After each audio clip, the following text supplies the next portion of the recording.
Are you guys bad mouthing me? No, Nope. no, no.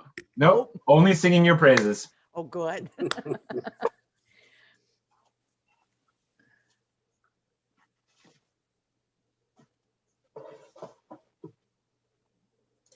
Actually, Sam, I'm going to make you a co-host. That way, if I have to leave for whatever Oh, the reason, power. Oh, the you'll power. have power, semi-power. I can take it away though, just as quick. Please do. Please take it away immediately.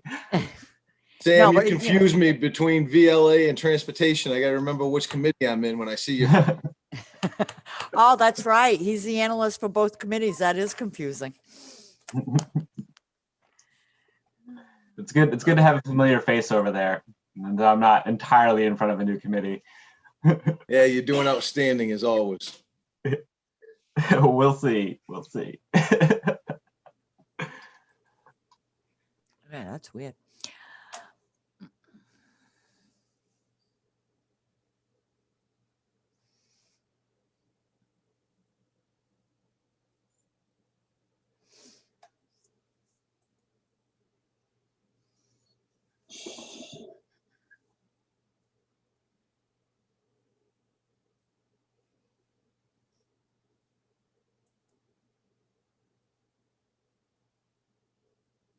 Yeah, where'd you guys go? Oh.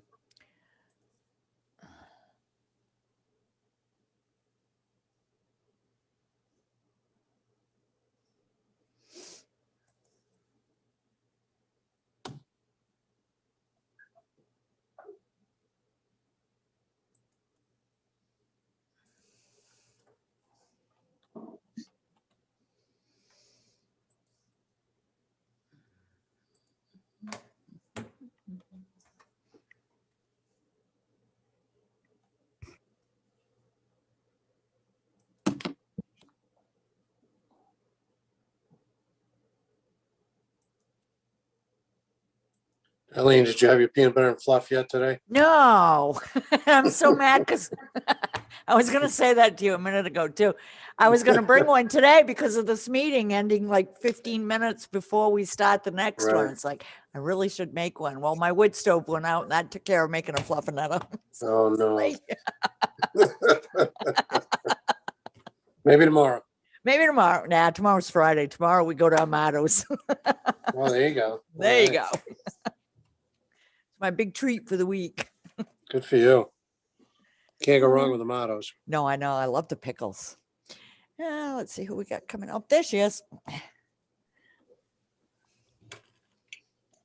How's everything in Bar Harbor today? Cloudy. We got spoiled with one day of nice weather. I know it. I know. Only one But the tourists are here. already? Oh, yeah. I walked yesterday like a half a mile along Main Street, and about 90% of the cars were out of state plates. Oh, wow. And we have 2 restaurants open only now. Wow. But there's the park. Yeah. Is Jetty's open? Jetty's is open. You know Yeah. Jetty's? Oh, I love their nachos. Oh, yeah. I knew the owner's mother in California. How embarrassing kidding. is that? Wow.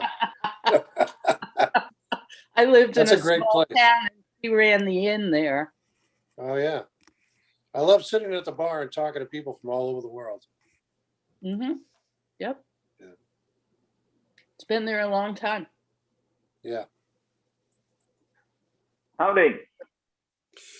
Good morning, Representative White. How are you? Doing good, thanks. Good. Yeah. Hey guys, how are you? Sorry about that. I was on the phone with the Turnpike Authority, which is always a joy. My Easy Pass because of COVID, and I don't know. Is anybody else having a problem with the mail? I mean, seriously. They're saying US that mail? U.S. mail. Yeah. Yeah. I essentially So they closed my get mail Easy. one day a week. About 20. Yeah, right. There you go. See. Anyway, I got it all sorted out. Are we ready to start, or are we waiting on anybody? Wayne Perry's not here. What time Missing are we 3. planning to get done the meeting to give us a little break before the next meeting? Maybe 20 of or so? Yeah, maybe 12:30. That sounds even better. All right. So maybe So we then should we get should going probably then. get started. Yeah, so I think the only people, I mean, Senator Farron was here. I know Representative Perry is on the subcommittee. I think Representative Tom Martin and Senator Chipman. I know Senator Chipman's staff's, I think he's the chair in tax, and they have a little bit of overlap, so he might be here a little later.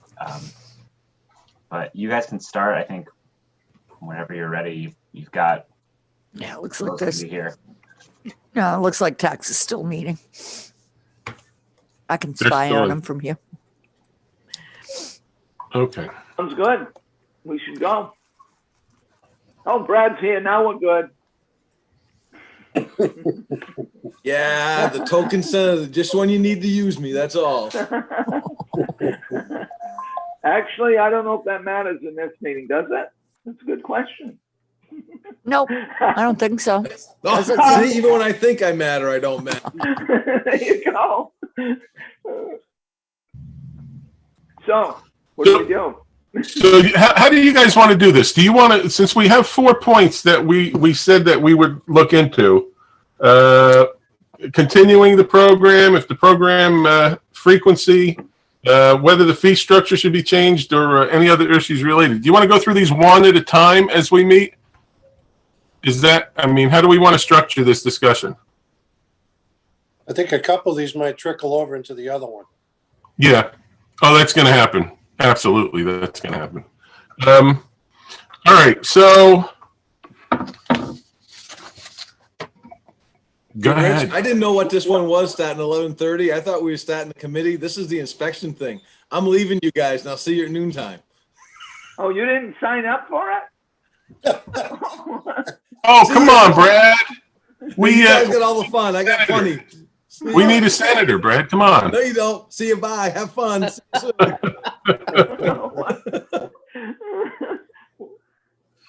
Well, All right. clarification though on what our goal is then. So what's our outcome of our group?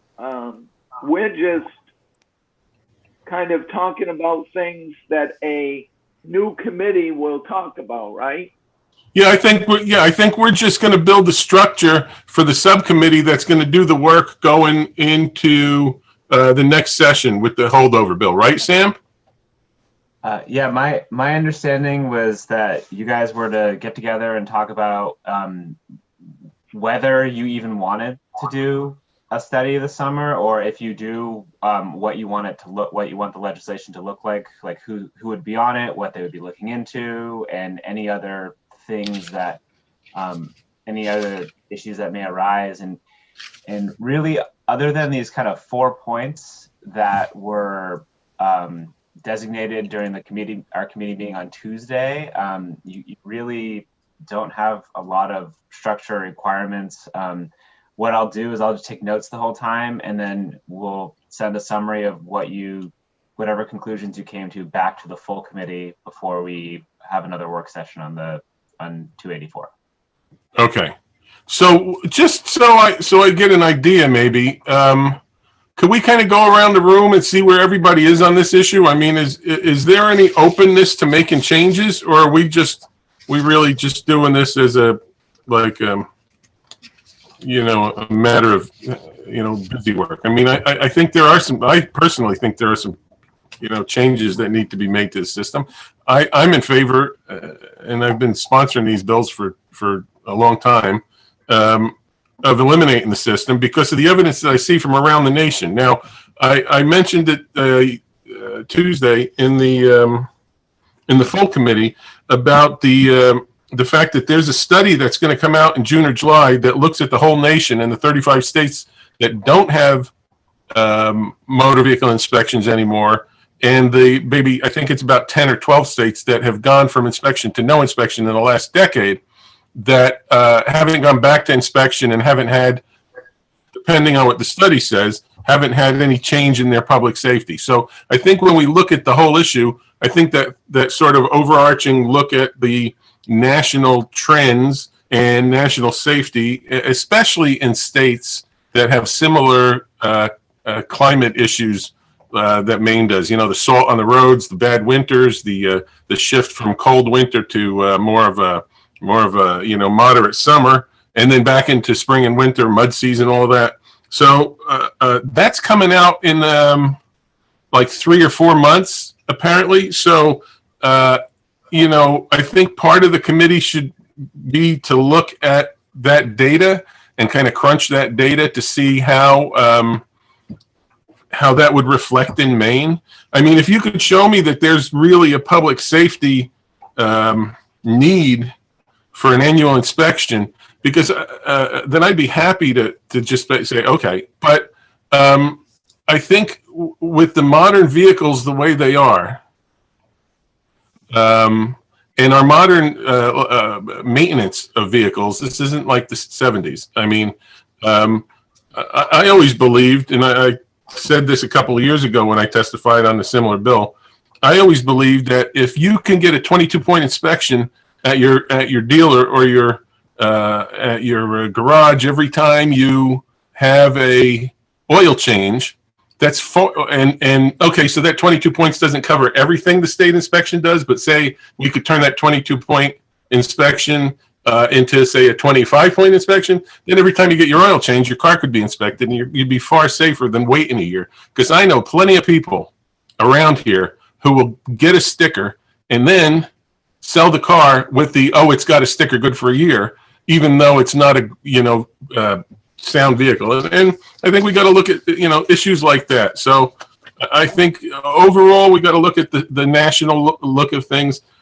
how this system in Maine is functioning and isn't functioning. I mean, that's probably really, everybody's got an anecdotal story of somebody who's got a car, or somebody knows somebody who's got a car that they get a sticker on that shouldn't have a sticker on it. So there's that issue.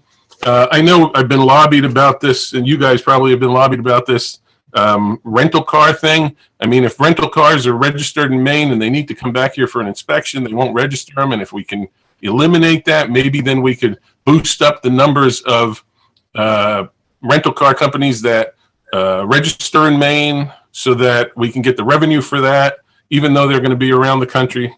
I mean, it's not just a straightforward thing. That's the thing about this. It's a pretty complicated issue because you've got an entire system based around this local motor vehicle inspection station system that, people say, well, Maine's cars are older. Well, when you've got high excise taxes on cars and people keep their cars longer, they're going to keep their cars longer. So, I mean, these are areas that that committee or that subcommittee really needs to look at, in my opinion. And I think we need to look at it not from the let's preserve a system that is a revenue source and use public safety as an excuse for it. Let's make sure there's some real public safety going on. And then the revenue stream is sort of a cover the cost of it kind of thing. So that's where I'm coming from in this whole thing, which is why I keep sponsoring these bills, because in my sort of libertarian view of things, I believe it's everybody's right to their responsibility to maintain their own vehicles because they are their own vehicles. And there are other places that people have stepped up and have taken care of the vehicles. And I hate to think that there are people who think Mainers are too stupid or too lazy to be able to maintain their own vehicles the proper way. And I think maybe the current system perpetuates that because they figure if I got a sticker, it's good enough. I don't have to look at it for another year. So, I mean, that's where I'm coming from. I'd love to hear where everybody else on this subcommittee is coming from because it is a broad idea. It's a much bigger thing than if you look at it, say, oh, it's motor vehicle inspections. It's not a big deal. It is a multi-tentacle thing that we have to deal with. And I'm not talking about commercial vehicles. I'm only talking about passenger vehicles. So that's a whole nother issue, by the way, the commercial vehicle inspection. And I don't think we should touch anything with commercial vehicle inspection because of the interstate commerce and everything that goes on with that. So, I'd love to hear what you guys have to say. I think we should all kind of get an idea where we're all standing on this, and then, set this subcommittee, the real subcommittee afloat and let them do the work. Thanks, guys. Rich, I stopped at a local gas station that I've gone through my whole life. It's a 5-generation gas station. They're very well known, respected, and trusted. And I just asked his point of view on it. He brought up the fact that Massachusetts does it every 2 years now, inspections. And he also suggested, how about doubling the fee if we go to every 2 years? Because he says he only gets $10 every car he does. In the wintertime, the second he opens up his garage door, that $10 goes out the window. Oh, no, I completely understand what you're saying. And that's part of the idea that we go to an every other year inspection is part of this whole discussion because the time frame, I even put in a bill a few years back just to kind of, I don't know, be a wise guy maybe, but I made it a every 6-month inspection, because if you're going to arbitrarily pick a 12-month period, why not pick a 6-month period or a 24-month period? So if you pick the period that matches the fee, I could clearly see going to an every 2-year inspection process and bumping the fee up to match the every 2 years, just to reduce the number of times you have to go. But you're really still responsible for your own vehicle. You're responsible for the maintenance of your own vehicle, and law enforcement still has a duty that if they see a vehicle that, or they pull over a vehicle or see some infraction, that they are responsible to make that stop and make that call. That's what they're there for. So I think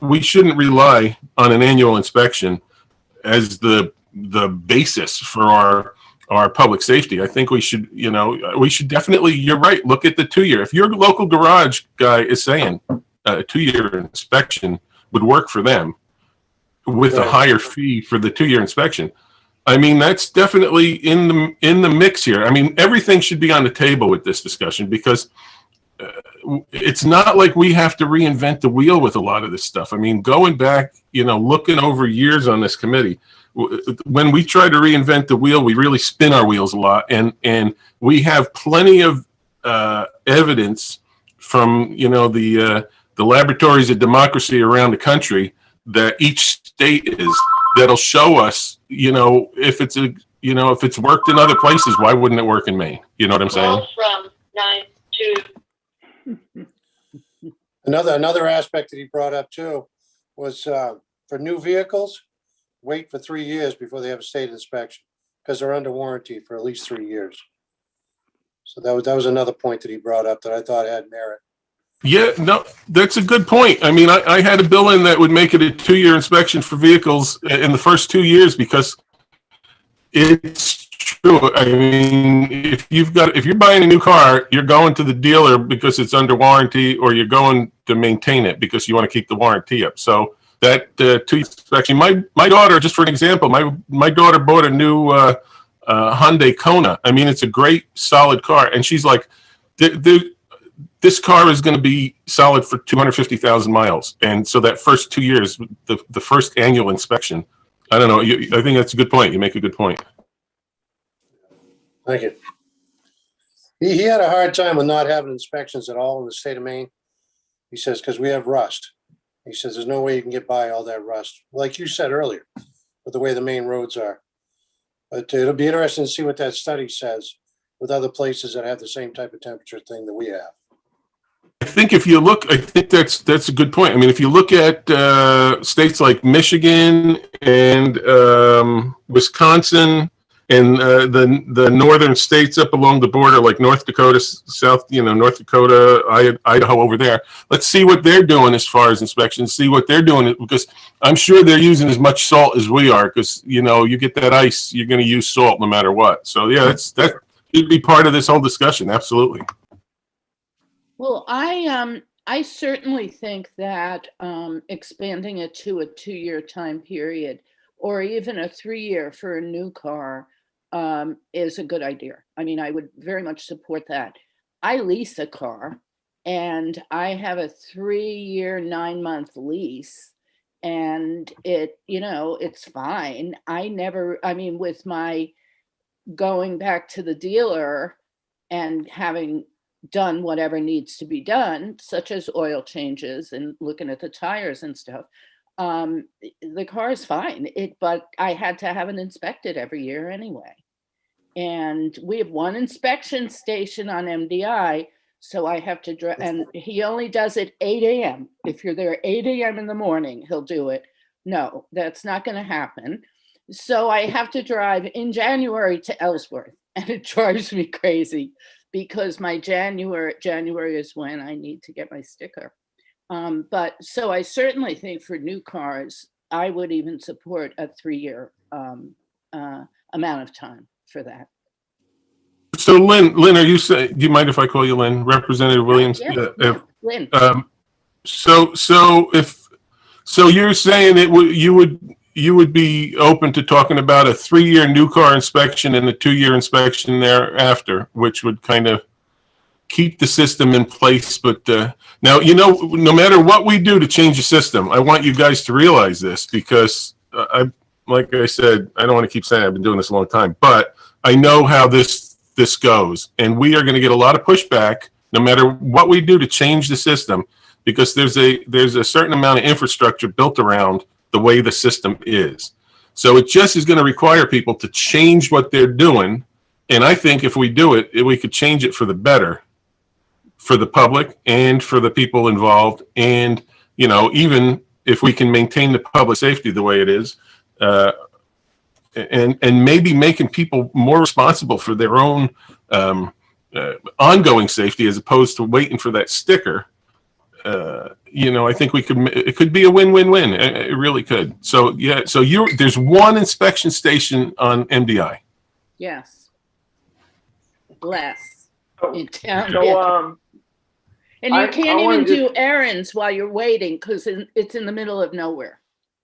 But to answer your question that you asked, Representative Seabrook, about like, are we serious about this? I think, I would expect most of us feel the same way. I volunteered because I think it's worth a good discussion.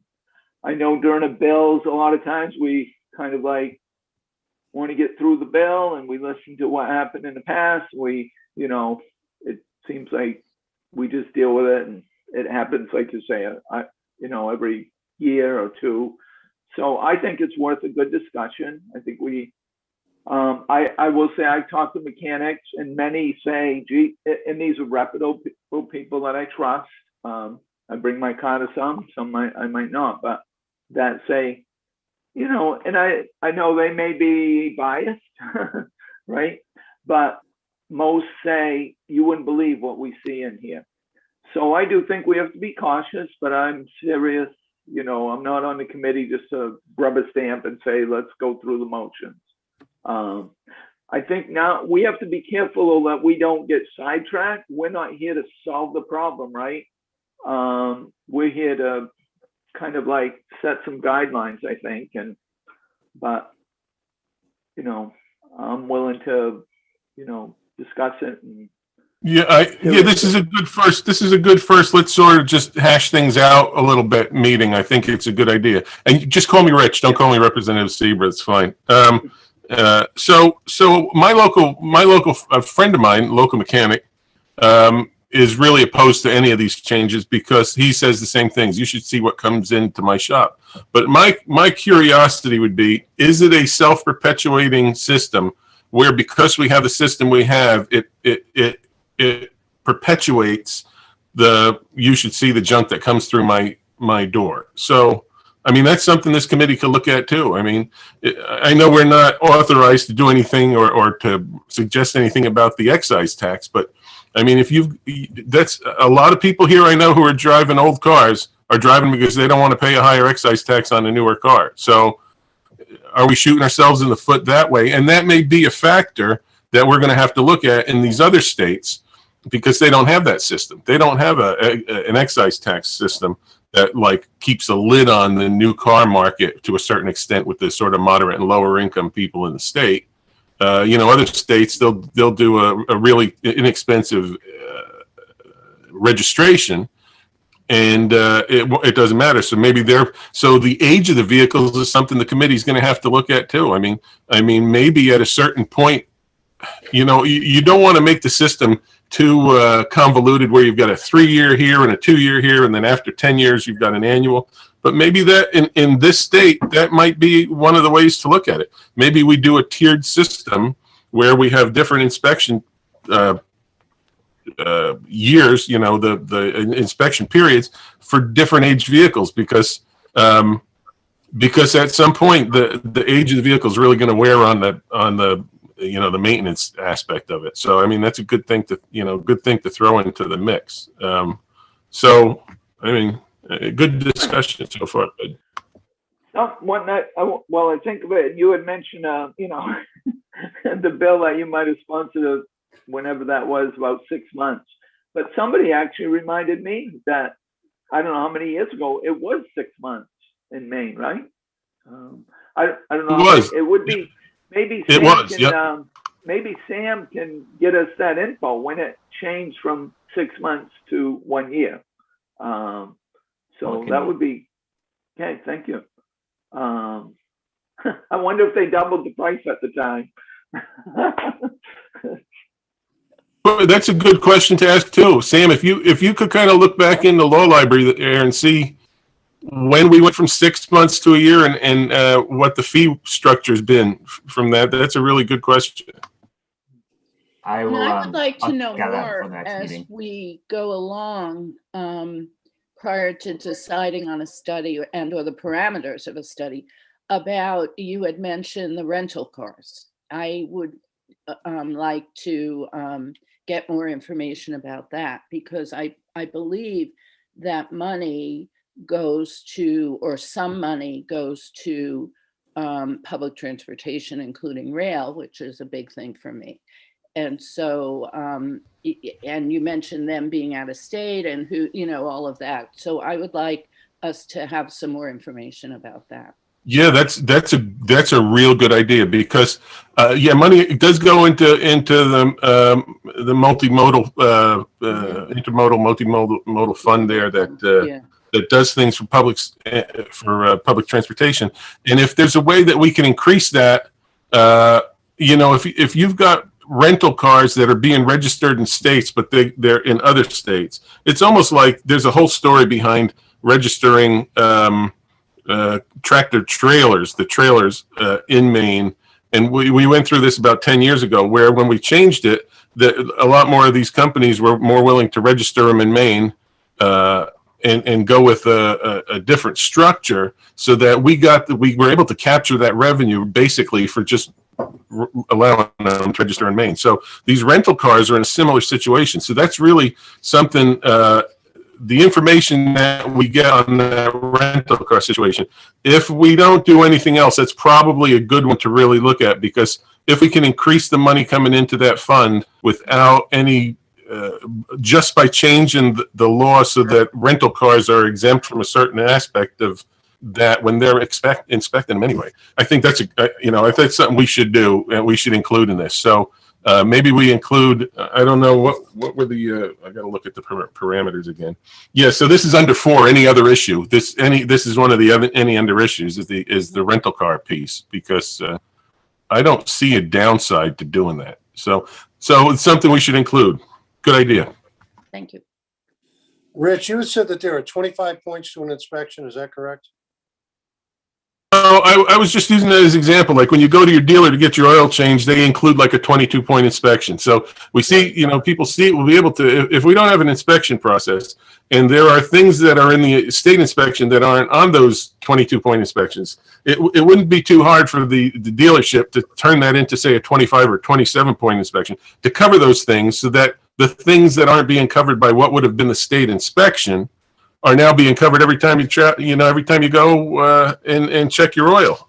I mean, change your oil. So that just using that as an example. I wasn't being specific. Right. But, we should, what we should do. I got it somewhere in all of this stuff. I'm not going to look for it now. I got it, but the list of everything they do and how they do it, and with Cumberland County with the emissions tests.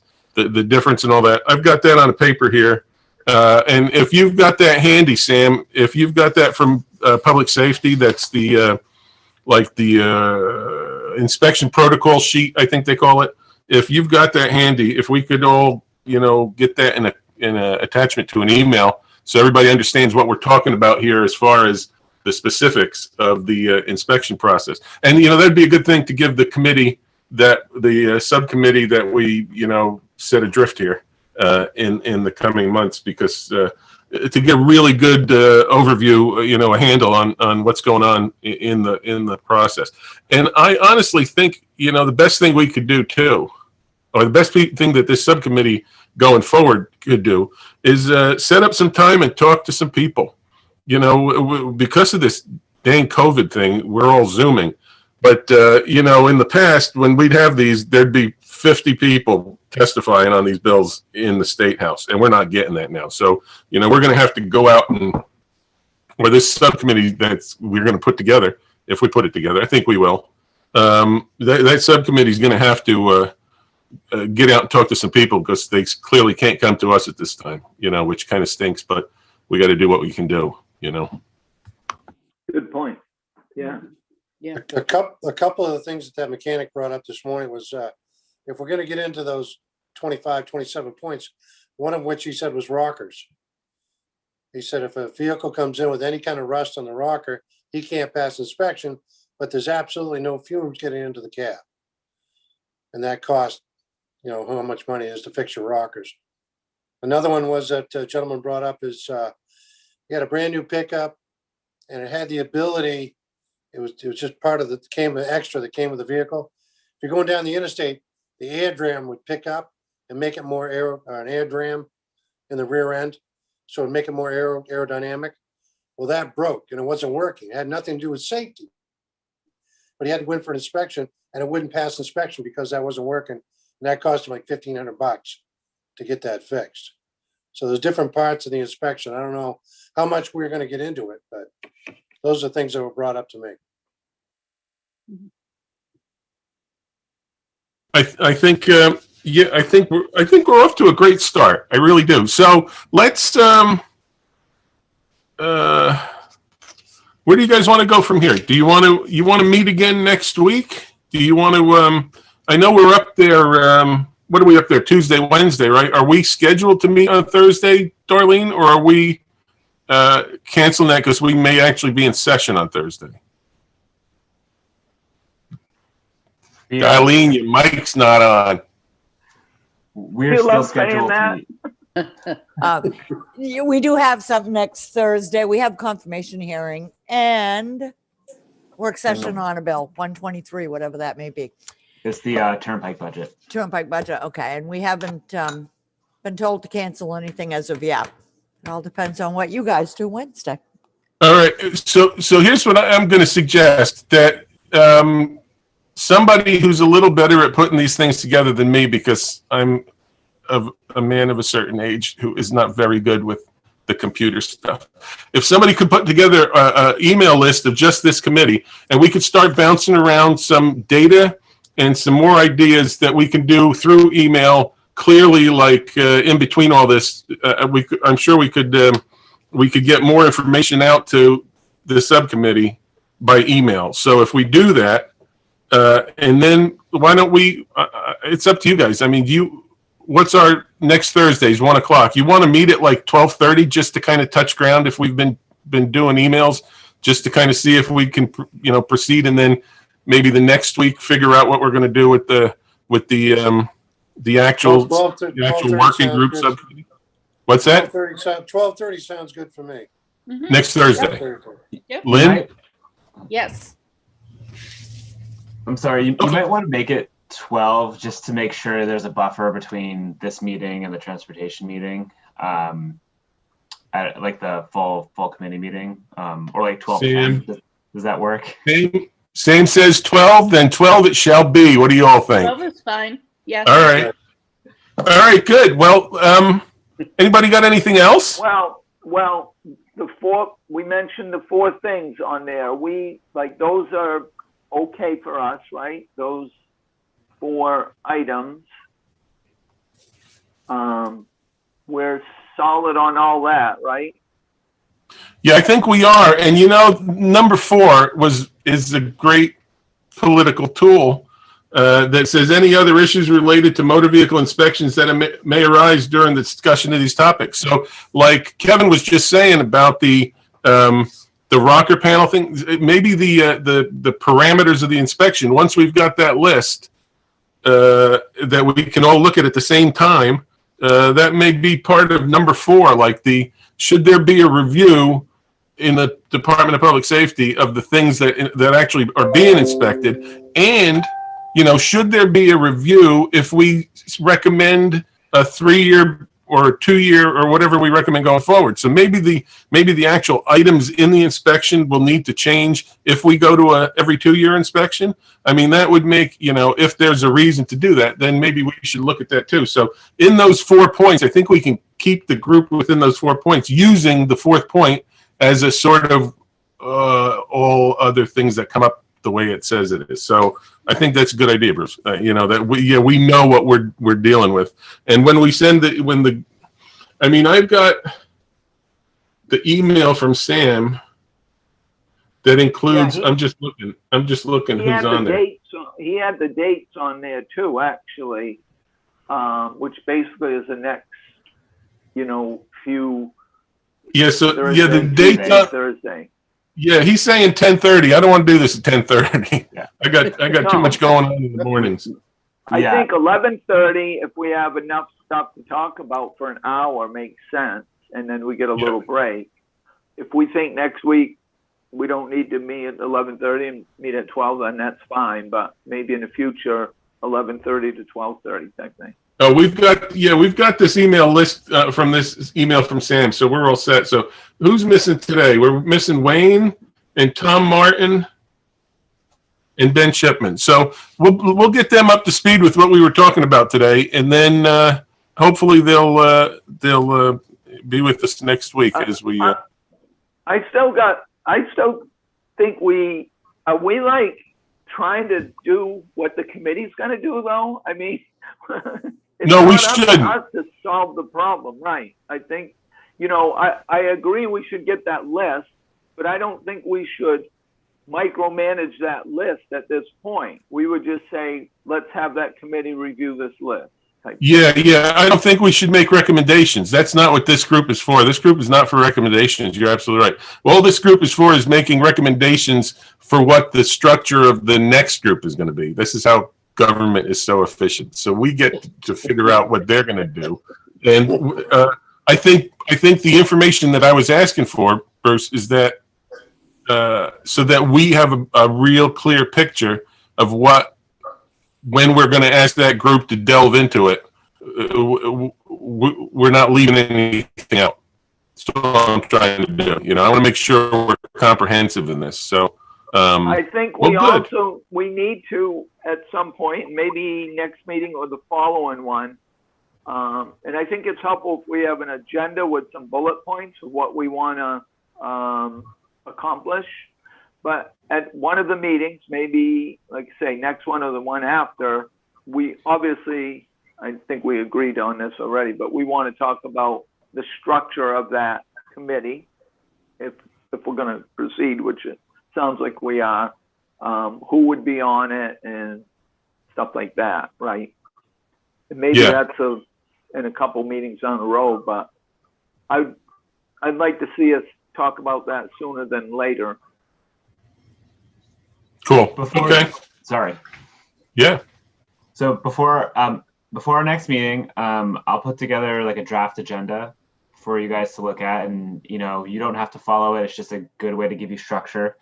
I'm also going to look into the information that was requested. I took notes for this meeting, so I'll be sending you some more information. And I'm also going to send you just a summary. I'll send the whole subcommittee just a summary of what was discussed today. And if there's anything else in between or any other things you want me to look into, or anyone else you want me to invite, if you want to have other people to give you information, just let me know and we'll get it set up. Sounds good. Good. Yeah, it sounds really great. Thanks, Sam. Really appreciate it. All right, guys, what do you think? You want to wrap this up and we'll be back at 1? Sure. Sounds good. Sounds like a I'm plan. agree. All right, we'll see you at 1 o'clock. Melanie, Bye. how, Bye. how long do you Thank think you, the everybody. 1 o'clock meeting, how long will that public hearing last, do you think? I have no idea. How many Anybody bills wanna we got, guess? Darlene? Just the highway fund. Just the highway fund budget? Yeah. It's a public hearing. Oh, the I mean, public hearing. Oh, yeah, none of the pub- work. How are we going to do work sessions for the highway fund budget? Are we going to do them the way we used to do them, line item by line item on the Zoom? Good Yeah, Lord, we're going to be on there for hours and hours. depends how many questions you guys ask, I guess. Suzanne That's true. sends, right? Suzanne will send you the page because she sent you the stuff for today to Yeah. follow along with, and then she'll send the breakdown line by line, and you guys will work off from that like we always did. Just it's Are, gonna be Zoom. are we getting our 3-ring binders? No, Oh, come on. I need my 3-ring binder. come on. I can give you a binder when you come in Tuesday. You With can all put your the, with stuff- the budget in it? With the highway No. budget in it? No, Oh, come on. No, I'm serious. They won't let me. I'm not doing it to be mean. It would give me something to do, but we can't do any printing. You can ask that at the meeting today, Rich. Ask that at the meeting today. Yeah, but this is I will ask at the public hearing because I need a copy of the budget so I can flip the pages. I'm not one of these people who can go back and forth while I'm zooming on my thing to look at yeah, they're good. Thank you, Bruce. I'm going to do that. I'm going to Doesn't do put me in that. the middle. Stay in a bed. So you are not permitted to print anything out. I've made no Wow. files for anybody. Wow. You have no files in the filing cabinets from these public hearings and work sessions. Nada, just mine. And everybody's from last year. And, I haven't dumped them yet. all right, listen, guys, we'll see you at 1 o'clock. Bye. Okay. Should we leave and come back? You're going to let us back in, or should we just leave it open? You can either do either one because I'm not going to shut it off because then we're screwed up for the rest of the day if I do that. You're on mute.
Hi, Lynn, this is Kim.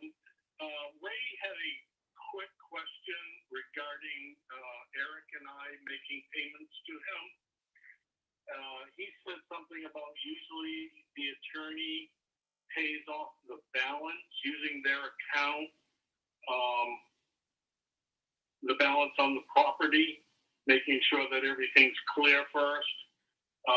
And he's just questioning, is this okay if we do it the way we're going to do it, pay him, and then he goes to the bank and he pays it off? You could send a message to me by email or call me, either way.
Hey, Darlene, how are you?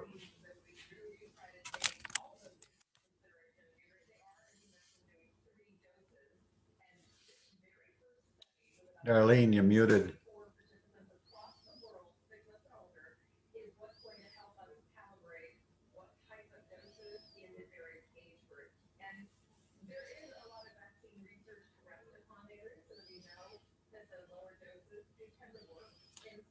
Darlene, can you hear me?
Darlene?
Hello.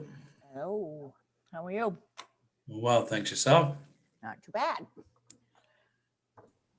Hey, Mark, Morning, Danny. how are you? Well, yourself. Great, great. Bruce White is looking pretty good. Oh, you always look. Hey, thanks. You're right down the hall from me, huh? Al was above you, Right. over your head. Right up the hall from me. There you go. Good. Morning, Tom. Just an FYI, we're already live because of the meeting we had this morning, so Great. be good. So, Good morning, or actually, good afternoon. I know.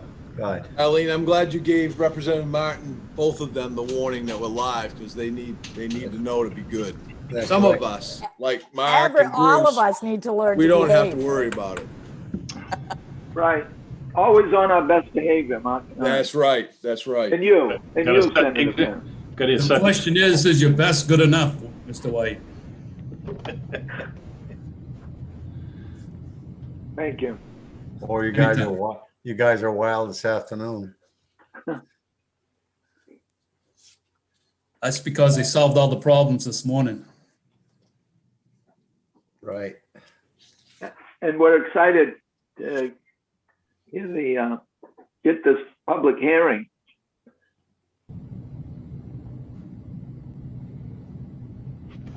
Did you guys get testimony from the departments? I didn't get any, other than what you sent me, Darlene. It should come as the no reply mail. I know Megan just sent DOTs to you guys in your email. Yeah, I see that. And I got the other ones, but you guys should have got them too. And it says no reply, unless they stop sending testimony to you guys. In your legislative email, you'll get something that says no reply, and that's all the testimony for today. I just got Megan's. You just, yeah, because she sent that one directly. Yeah, Darlene, I think that I think with the new system, all of the testimonies just going to that online testimony page and not to their personal emails anymore. Oh, okay. Hey, Yeah. Sam, question. Do you plan on sharing the budget on the screen, or is that necessary? When we do the work session, you mean? Yeah. Our OFPR analyst Suzanne's going to be handling the work session, and I think she's here, but I don't know if she's listening There yet. she is. I wasn't planning on sharing that document today at the public hearing, but when we do the work session, if you would like me to share it, I can. So that's up to the committee. All right. Hi, everybody. Everybody's here. Hey, Senator. how are Getting you? here. Senator Farron, I miss your John Lennon glasses. I thought you might wear those today.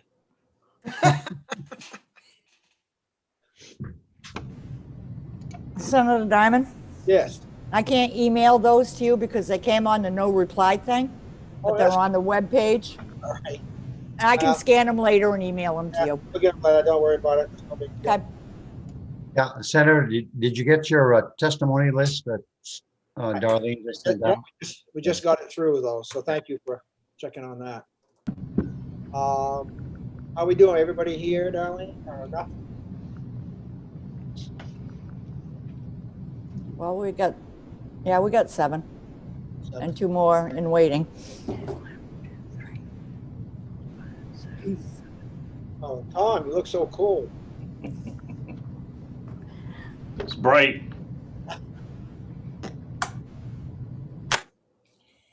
Senator Diamond, sorry I'm late. I was reading the Penobscot Times. Yes. I don't know if you can see that, but you made the cover of Penobscot Times. Oh, really? Oh, that's because of the bicentennial. No, that's because of you. Yeah,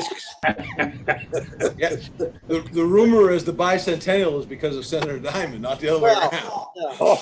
Well, you should have been at, you should have been at the centennial. You think the bicentennial is good? Wait a I second, just- whose principal were you? Wayne Perry. How come you look younger than he does, though? Well, that's a good question, Wayne. You want to answer that? One of us has had a hard life. All right, I think we're ready to go, Darlene. Yeah, and I just forwarded you DPS's testimony, Okay, very good. to all of you. Everybody's ready. Okay, good afternoon, everybody. Welcome to the Committee on Transportation, a public hearing. We appreciate you being with us. The meeting is being live streamed on the committee's YouTube channel, and all participants via Zoom can be seen and heard if the mic is on. Testifiers cannot be seen or heard until they're recognized by the chair. The meeting is also recorded and available on the committee's YouTube after the committee is concluded. Remind everyone to check to make sure your name is displayed as you would like it and as you reported in. The public hearing is really a process for the public. The committee basically likes to listen and hear all the information we can, and we will hear that testimony after the sponsor presents the bill. We'll hear it in the following order: the proponents first, followed by the opponents, followed by those who would testify neither for nor against. When called upon, you'll be promoted from attendee to participant. When finished, I'm sad to say you'll be returned to the attendee status. When called upon, make sure your mic is unmuted. State your name, residence, and if you have an affiliation you're speaking in favor of or for, be sure to let us know. All individuals who wish to testify must register in advance. And in order to be called upon to testify, if you're using video, you will be sent an attendee invitation to the Zoom webinar via email.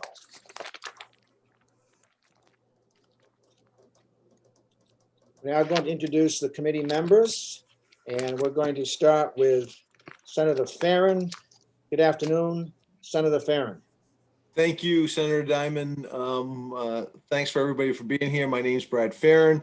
I live in Norridge Walk and represent Senate District 3, which is the majority of Somerset County in the town of Rome in Kennebec County. Thank you, sir. Senator Ben Chipman. He's still intact. Okay. Representative Wayne Perry. Thank you, Senator Diamond. My name is Wayne Perry. I represent House District 10, which covers Arundel, Dayton, and most of Lyman. Thank you. Thank you. Representative Lynn Williams. Thank you, Senator Diamond. I am Representative Lynn Williams from Bar Harbor. I represent District 135, which includes Bar Harbor, Lemoyne, and Mount Desert.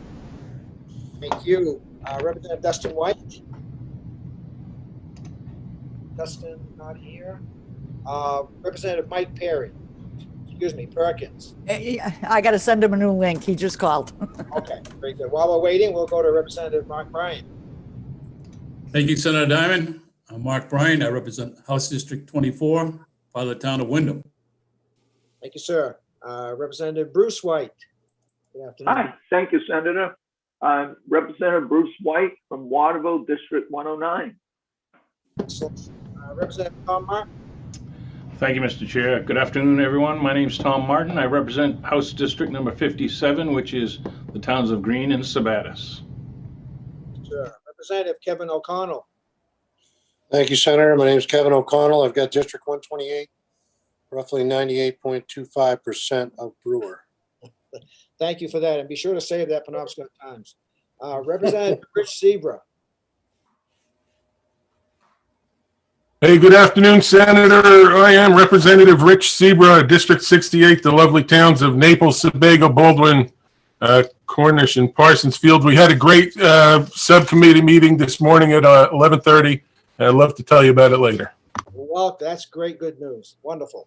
House Chair, Representative Danny Martin from Sinclair.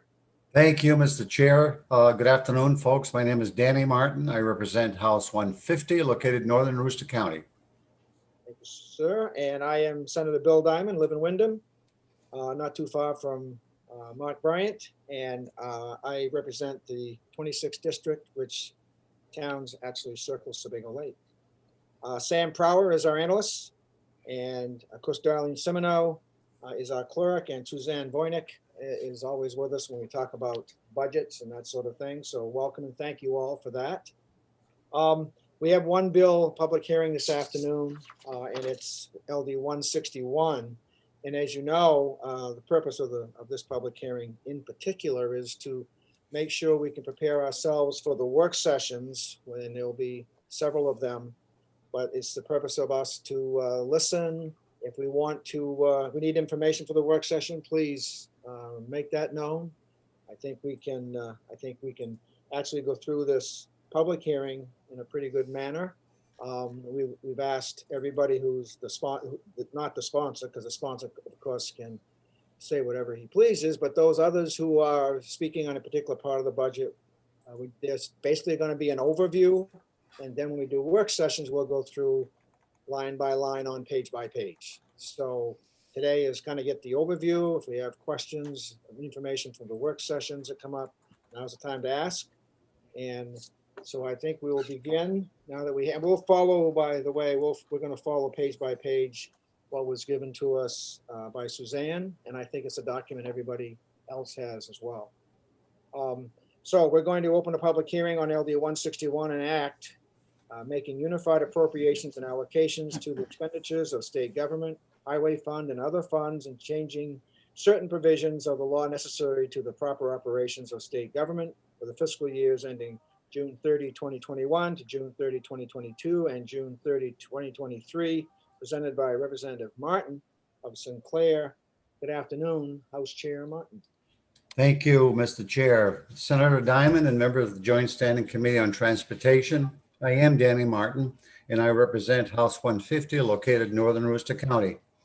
I'm pleased to present this afternoon for your consideration LD 161, an act making unified appropriations and allocations for the expenditure of state government, highway fund, and other funds, and changing certain provisions of the law necessary to the proper operation of state government for the fiscal years ending June 30, 2021, June 30, 2022, and June 30, 2023. This highway fund budget is used to account for revenue derived from excise taxes, and licenses and other fees. As has been mentioned in previous years, the Transportation Committee is the only committee in the legislature that has jurisdiction over its own budget other than the Appropriations Committee. Representatives this afternoon from the Department of Administration and Financial Services, Transportation, Public Safety, and the Secretary of State are here with us and will be detailing their respective portions of their budget. In closing, it is my pleasure to present Governor Mills' Highway Fund budget, and I look forward working with my colleagues on this committee as we conduct our work sessions. Thank you very much, Mr. Chair. Thank you, Representative Martin, for that very good, complete introduction of the bill. Are there questions of Representative Martin? Seeing none. Thank you, sir. Appreciate that. We will now go to Commissioner Figueroa, and as she starts on page 1. And of course, this is a general overview of the first of her 8 pages. So we welcome Commissioner Figueroa. She's on her way. Yeah.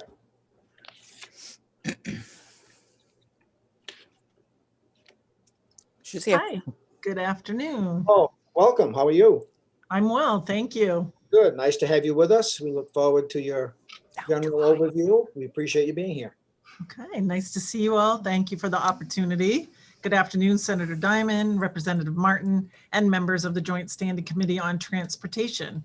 My name is Kirsten Figueroa, and I am the Commissioner of the Department of Administrative and Financial Services. I'm here today to testify in support of the fiscal year 22-23 biennial budget bill for the Highway Fund, LD 161. As Governor Mills said, at a time when Maine people are hurting, when small businesses are struggling to keep their doors open, when the ranks of the unemployed have swelled, and when we are fighting a deadly virus all around us, we are proposing balanced budgets as required by the Constitution that continue efficiencies, good fiscal management, and curtailments to cover projected revenue shortfalls for all 3 fiscal years. They focus on combating the COVID-19 pandemic by continuing to rebuild the state's public health infrastructure and protecting essential healthcare, education, and life-saving services. They do not change Maine tax rates, and they maintain the Budget Stabilization Fund. With a future made unpredictable due to the ongoing pandemic, these budgets make good on the promise of government, which is to protect and support the well-being of our people and institutions. The first program for DAFs is on page A3 of the document, and it is the Bureau of the Budget, which manages all aspects of the state budget on behalf of the governor. The state budget officer and her staff are responsible for supporting the governor in the submission of budget documents to the legislature, managing the annual work program, budget and position analysis and control, and revenue forecasting. There are 13 positions within the Bureau of the Budget. 12 are funded by the general fund and 1 by the highway fund. The highway fund allocation for fiscal year 22 is $128,183. The allocation for fiscal year 23 is $128,781. This allocation provides funding for the 1 highway fund position and just under $9,000 in all other for operating expenses. There are no new initiatives in this program. The next program on page A-4 is the Buildings and Grounds Operation Program. This program provides funds for care and maintenance of state facilities.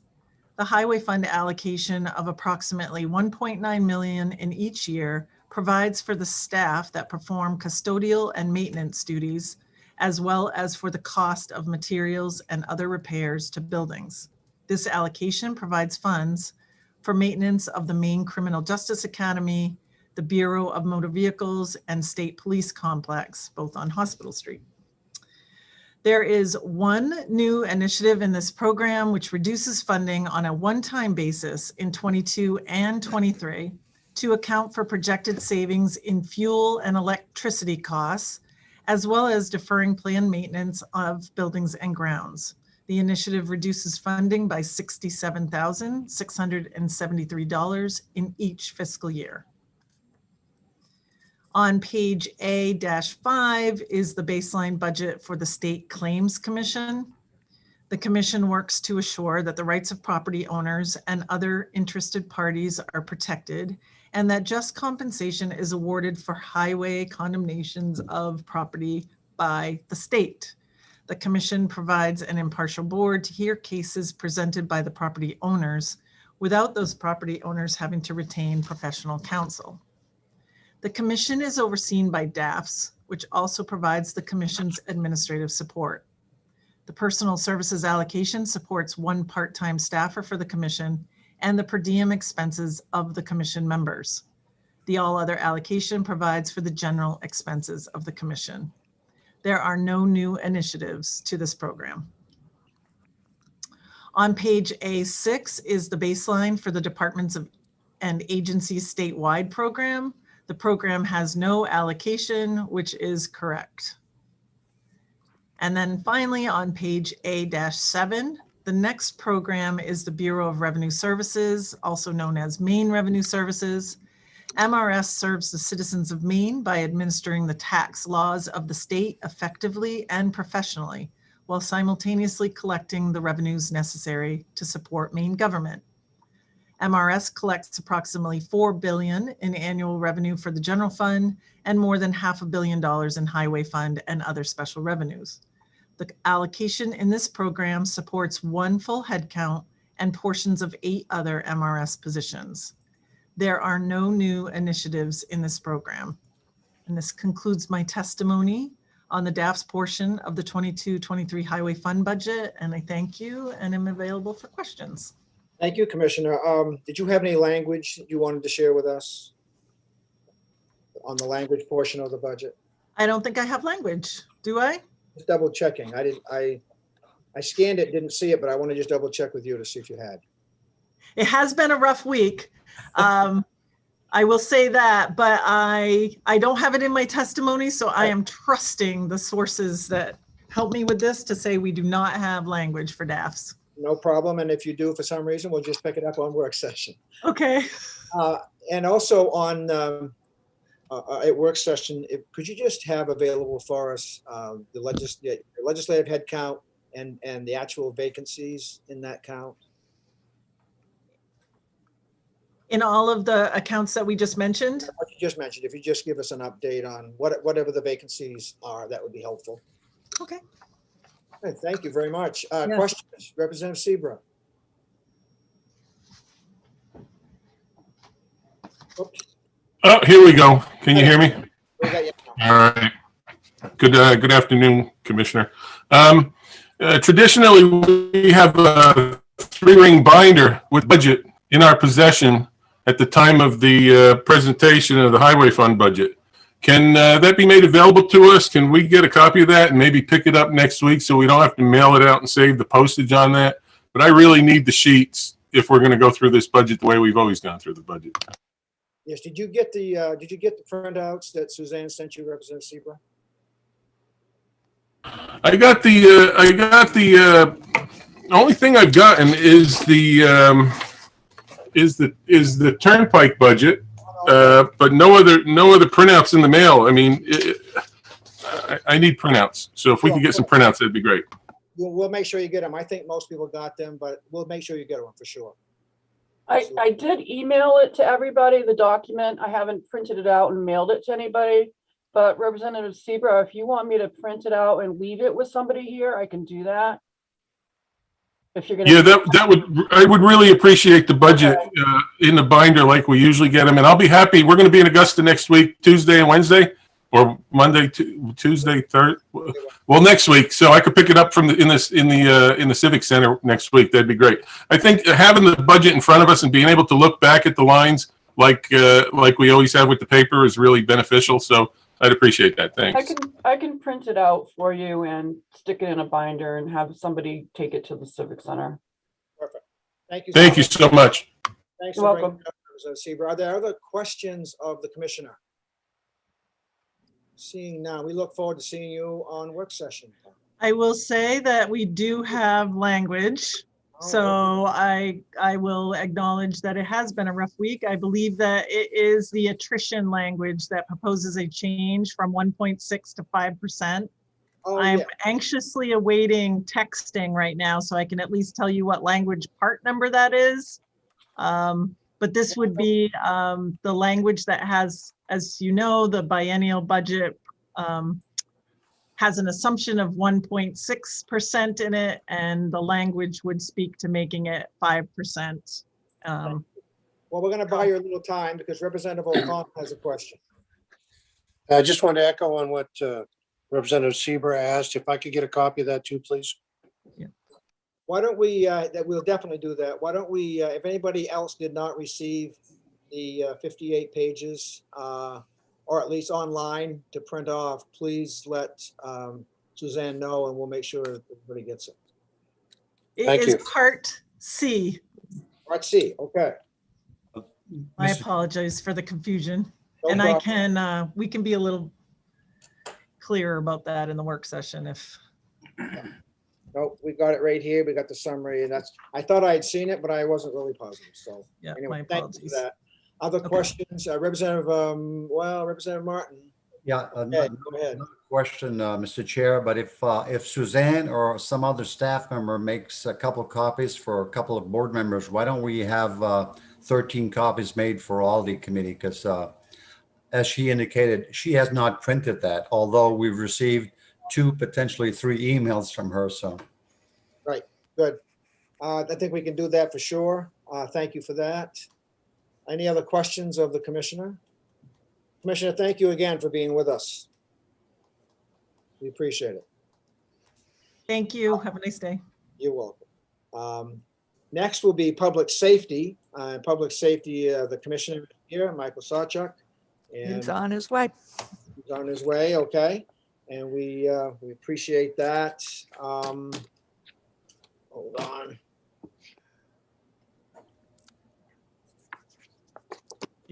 He's on. John, Commissioner, good afternoon. Welcome. Thank you for being with us. Good afternoon, sir. We're looking forward to your testimony on LD 161. Well, thank you for having me. Sure. Good afternoon, Senator Diamond, Representative Martin, and members of the Joint Standing Committee on Transportation. My name is Mike Sostruck, and I am the Commissioner of the Department of Public Safety. I'm here today to testify in support of the biennial budget LD 161. DPS was established to serve the people by providing, coordinating, and leading a responsive and comprehensive public safety system to protect their lives, rights, and properties. This broad mission is accomplished with 625 positions spread across 10 bureaus.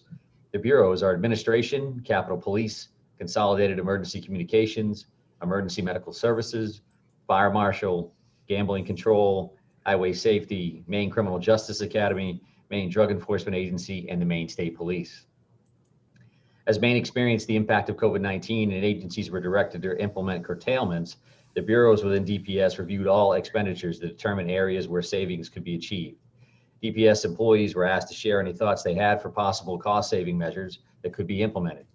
The DPS family rose to this challenge, and many innovative ideas were shared, which were implemented and result in the savings reflected in the initiatives we will discuss today.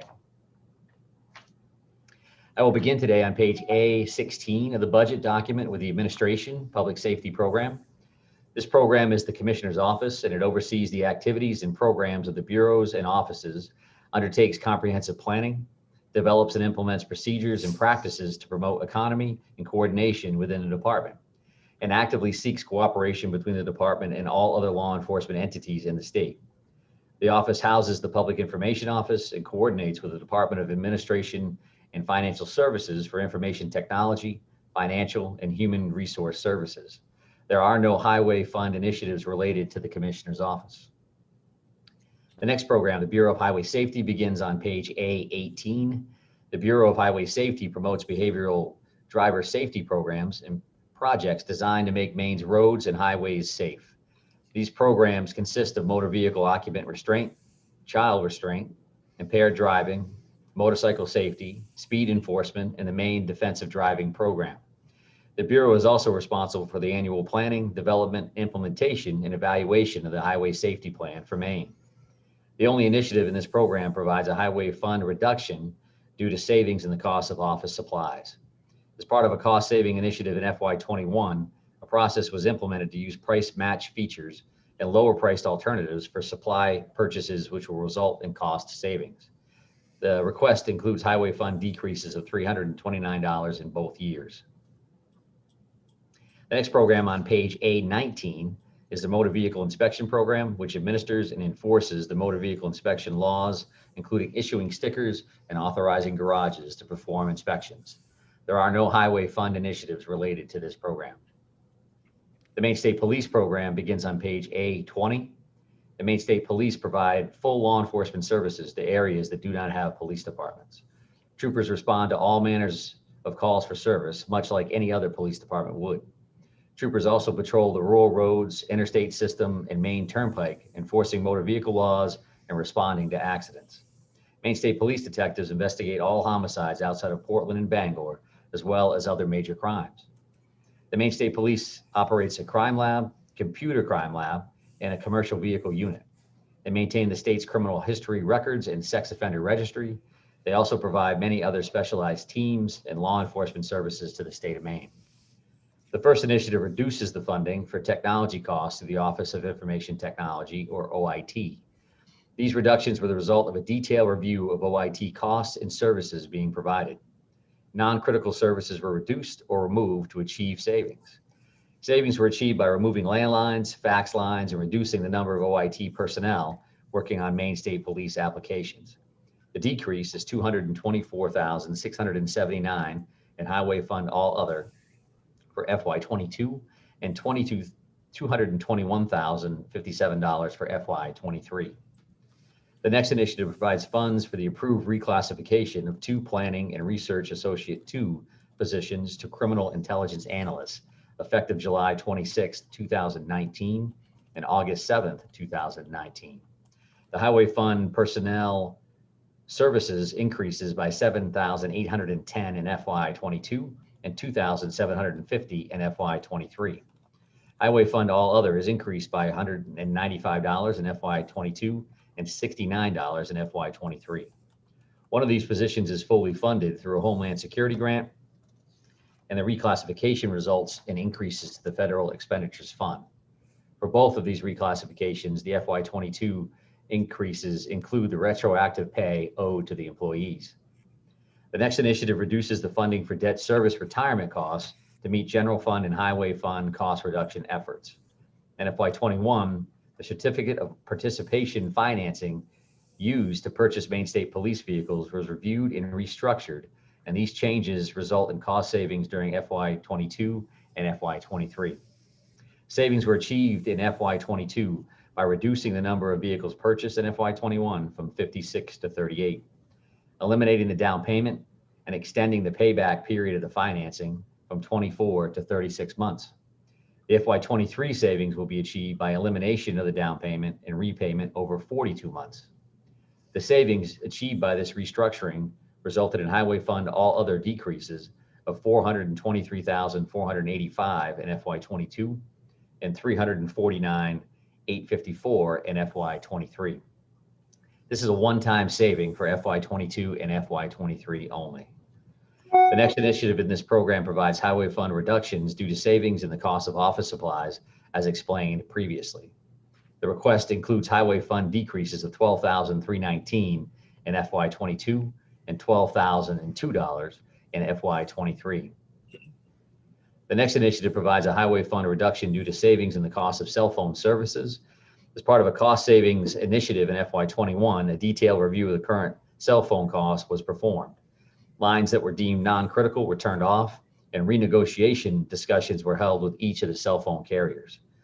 These actions led to cost savings, which are reflected as Highway Fund decreases of $8,969 in both years. The next initiative on the top of page A22 reflects savings achieved as a result of innovative thinking for the Maine State Police garage employees regarding changes that could be made to achieve ongoing vehicle maintenance savings. The cost of maintenance schedules and oil weights result in Highway Fund all other savings of $44,845 each year. The final initiative reflects savings achieved in the cost of gasoline. Maine State Police personnel drive approximately 10 million miles per year. These savings are achieved by implementing a process to ensure all of the benefits of the current gas purchase contract in place are taken advantage of, and the additional mileage achieved due to the maintenance changes noted above are accounted for. The Highway Fund all other savings is $37,670 each year. The next program starts at the top of page A23 and is the State Police Support Program. This program funds 10 office support positions at headquarters and the barracks around the state. There are no Highway Fund initiatives for this program. The next program is also on page A23. The Traffic Safety Program provides accident reconstruction and training services and maintains the statewide crash reporting system, including the air wing operations. The Maine State Police Air Wing consists of 2 Cessna 182 fixed wing aircraft, which are strategically stationed for regional response to mission requests. The State Police Air Wing is often utilized for traffic enforcement along the interstate from Kittery to Holton, and aerial photos of traffic crash and crime scenes, as well as for conducting searches for lost or wanted persons. There are no Highway Fund initiatives for this program. The next program to be discussed is the Traffic Safety Commercial Vehicle Enforcement Program, which begins on page A24. This unit referred to as CVEU oversees and enforces the laws regarding vehicle size and weight for the protection of Maine's infrastructure. The unit verifies compliance with the federal motor carrier safety regulations through both roadside enforcement efforts and terminal safety reviews of motor carriers. To reduce commercial vehicle related crashes statewide, roadside enforcement includes the verification of valid commercial driver's licenses, hours of service for drivers, vehicle safety inspections, and the weighing of vehicles. The only initiative in this program provides Highway Fund reductions due to savings in the cost of office supplies, as explained previously. The request includes Highway Fund decreases of $513 in both years. This concludes my testimony, and I would be happy to answer any questions that you may have. Thank you, Commissioner. Did you have language as well? I don't have any language in front of me, sir, and I believe that DAFs would generally cover that for us. So if Kirsten brings any back, then I guess we do, but I don't have any in front of me right now. Okay, well, if something appears, we'll deal with it in work session. Thank you for that. Questions from the committee of Commissioner Sawchuck? Representative O'Connell. Yes, sir. I noticed there was quite a deduction in new vehicles. I don't remember the exact number amount, but it was pretty impressive. Is that Yes, sir. something that's really going to hurt, or are you Well, able I to think- absorb that? I appreciate the question, sir. I really do. I think that obviously vehicles are the offices for our state troopers in this particular scenario, in this budget conversation. The reduction from 56 to 38 in FY21 is something that we believe is feasible. And we believe that because as we went in further this with that COP program and the financing, we fully realized that we needed to be back on schedule in FY24. So we can do this through 22 and 23 with the acknowledgement that we need to get back on schedule. You just can't run these vehicles that we're putting on 10 million miles a year. The turnover rate is about 125,000 miles for a lot of different reasons that folks from the fleet in our garage can speak to better than I, but I'm happy to research that further for you. But you get out much beyond 125 and it turns into an issue where, you're going to pay money for drivetrains and things that are far more serious when you get higher than that. For the kind of driving that we do, fully understanding that technology being what it is today, cars can certainly go above 125,000 pretty safely. But for our driving, 24/7 coverage in the winters and all the miles that we put on, that's certainly a safe spot for us to start transitioning vehicles out of the fleet. Thank you very much. I admire you for squeezing that out. Thank you. Thank you, sir. Thank you, Representative O'Connell. Other questions from information needed for the work session?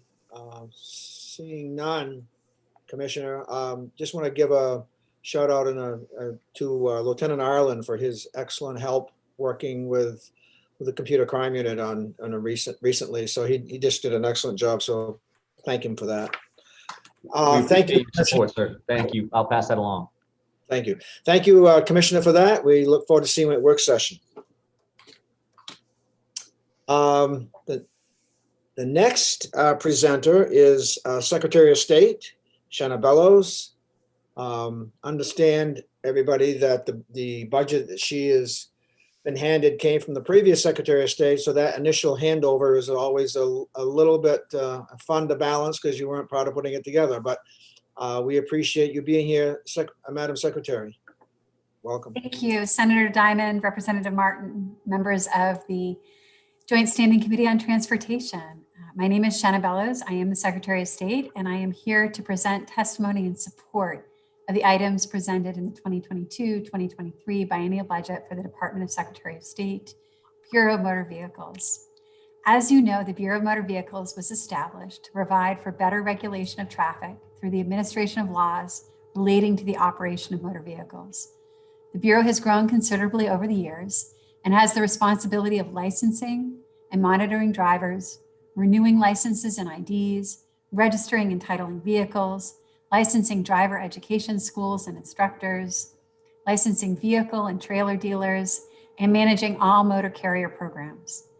The Bureau provides services at the main office in Augusta, 13 branch office locations, and 19 outreach stations throughout the state, and through a suite of online services. Additionally, 516 municipalities and 12 non-governmental agents offer registration services to residents and non-residents of the state. The Bureau will collect about $199 million in highway fund revenue over the next biennium. Bureau information begins on page A26 of the budget document. The Bureau's highway fund baseline budget is $42,751,333 in fiscal year 21-22, and $43,418,657 in fiscal year 22-23. There are 25 highway fund initiatives, of which 12 are for approved position reorganizations or reclassifications. 7 are for information technology infrastructure and equipment, software upgrades, and 3 are savings initiatives. The first initiative is a savings initiative reducing funding for out-of-state travel, rent expenses, repairs to buildings and equipment, employee training, and fuel to maintain costs within available resources. The all other reduction is $80,000 in fiscal year 21-22 and $80,000 in fiscal year 22-23. Staff will reduce out-of-state travel to professional organizations. Training will be granted only as required to perform job duties. Rents, repair to buildings and equipment and fuel will be managed within available resources. The second initiative reduces funding for information technology equipment. The all other reduction is $100,000 in the first fiscal year and $100,000 in fiscal year 2022-2023. This includes equipment purchases of scanners and personal computers for the main office, which are being deferred until the next biennium to stretch out the life of those particular machines from 5 to 7 years. The next initiative provides funding for the approved reorganization of one business manager 1 position to a business manager 2 position and related all other costs. The personal services and all other requests is $12,825 in fiscal year 21-22 and $12,823 in fiscal year 22-23. This management initiated reorganization was approved by the Bureau of Human Resources on September 10th, 2020. The next initiative reduces funding by eliminating mobile unit operations in the Southern Maine District. The all other reduction is $20,000 in fiscal year 21-22 and $20,000 in fiscal year 22-23. Closing the mobile unit servicing the Southern Maine locations will result in savings in rent, information technology costs for phone lines and network access, as well as state vehicle rental expenses. The next initiative provides funding for software updates to the eCDL skills and road test program in compliance with the Federal Motor Carrier Safety Administration Commercial Driver License Division performance review. The all other request is $106,709 in fiscal year 21-22. As a result of the 2018 FMCSA CDL Division performance review of Maine's CDL testing program, this funding request covers vendor costs to perform software updates to the eCDL skills and road test program to correct the deficiencies identified in the review.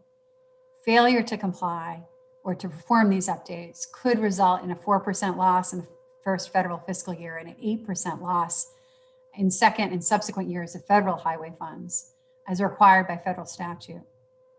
In addition, under the federal statute, the FMCSA has the authority to prohibit Maine from issuing CDLs until the state comes into compliance with the federal CDL testing requirements. The next initiative provides funding for the approved reclassification of one public service manager 2 position from range 30 to range 31 and related all other costs. The approved range change had an effective date of May 30th, 2019, and the request is $14,445 in fiscal year 21-22 and $4,800 in the next fiscal year. This is an employee-initiated reclassification of one public service manager 2 Human Resources Director position, approved by the Bureau of Human Resources on August 20th, 2020. The next initiative provides funding for the annual fee and per driver fee for state-to-state S2S verification services. The all other request is $89,693 in fiscal year 22-23. The state-to-state verification service is a means for states to electronically check with all other participating states to determine if the applicant currently holds a driver license or identification card in another state. And this is incredibly important to begin in conjunction with implementation of the Real ID Act. The next initiative provides funding for the approved reorganization of one vacant customer service representative associate 2 in motor carrier services to an office specialist 1 and related all other costs. The request is $3,244 in fiscal year 21-22 and $3,375 in fiscal year 22-23. This management initiated reorganization from customer rep associate 2 motor carrier services range 14 to an office specialist 1 range 16 was approved by the Bureau of Human Resources on September 25th, 2020. The next initiative provides funding for increased costs as a result of higher state cap. The all other request is $1,076,311 in fiscal year 21-22 and $1,121,048 in fiscal year 22-23.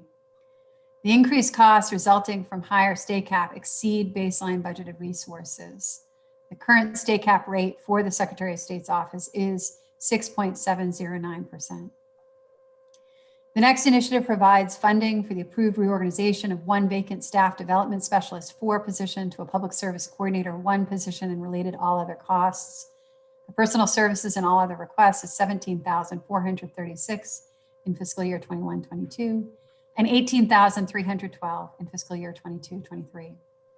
This management initiated reorganization of one staff development specialist 4 position to a public service coordinator 1 position was approved by the Bureau of Human Resources on January 9th, 2020. The next initiative provides funding for the approved reorganization of one clerk 4 position to a motor vehicle section manager position and related all other costs. The request is $22,320 in fiscal year 21-22 and $23,314 in fiscal year 22-23. This management initiated reorganization from clerk 4 to a motor vehicle section manager was approved by BHR on November 6, 2019. The next initiative provides funding for the approved reorganization of 3 customer rep associate 1 positions to 3 customer rep associate 2 positions and related all other costs. The request is $8,055 in fiscal year 21-22 and $8,489 in fiscal year 22-23. This management initiated reorganization of 3 customer representative associate 1 positions to customer representative associate 2 positions was approved by BHR on January 22nd, 2020. The next initiative provides funding for the approved reorganization of 1 database administrator position to an information technology consultant position and related all other costs. The request is $15,055 in fiscal year 21-22 and $15,051 in fiscal year 22-23. This management initiated reorganization from database administrator range 29 to information technology consultant range 31 was approved by BHR on May 9th, 2019. The next initiative provides funding for the approved reorganization of 1 programmer analyst position to an information technology business analyst position and related all other costs. The request is $21,068 in fiscal year 21-22 and $21,064 in fiscal year 22-23.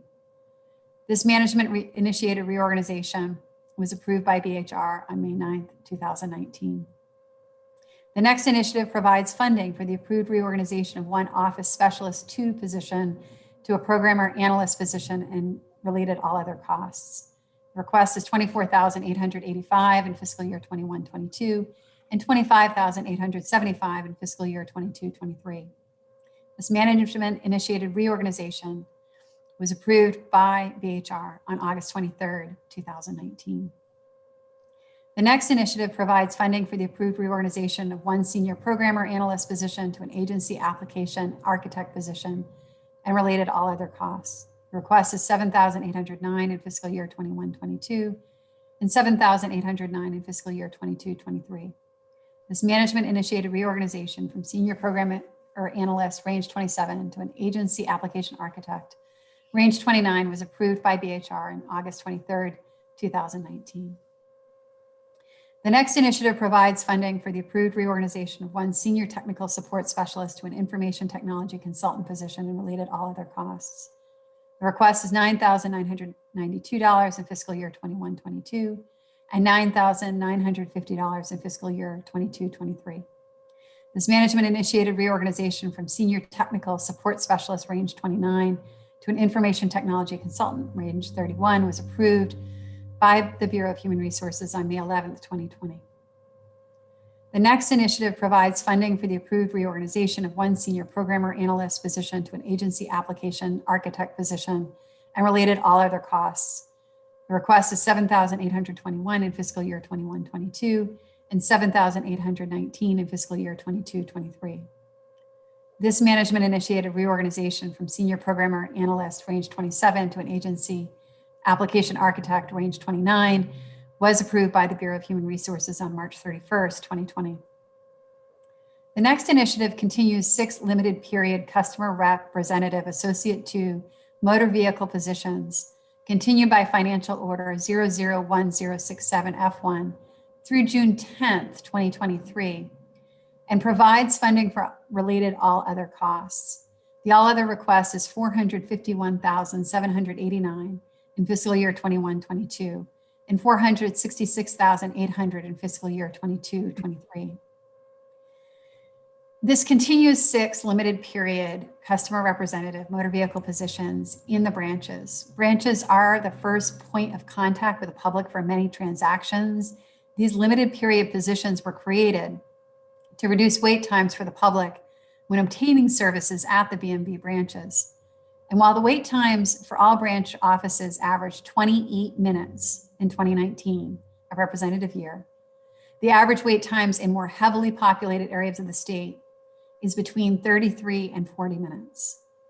Our concern is that without these positions, wait times will increase significantly, negatively impacting our ability to serve the public efficiently and effectively. And we also anticipate increased demands upon the branches when TSA begins to require Real ID to board planes on October 1st. The next initiative provides one-time funding for one backup storage array for the production system. The capital expenditure request is $91,909 in fiscal year 22-23. The backup storage array will reach end of life on January 31st, 2023, along with maintenance support for this equipment. It needs to be replaced.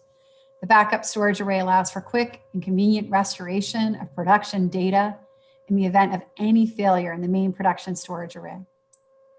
The next initiative provides one-time funding for 2 database servers and 2 servers to be used with virtual machine technology. The capital expenditure request is $72,248 in fiscal year 21-22. 2 servers will be configured to be used with virtual machine technology, which will allow for the consolidation of non-production, test, development, and proof of concept servers, reducing the number of servers needed. 2 servers will be configured specifically for Oracle databases, which will reduce the number of core-based licenses needed and allow for higher memory amounts. The current Oracle database servers were purchased in 2016 and will reach end of life and require replacement.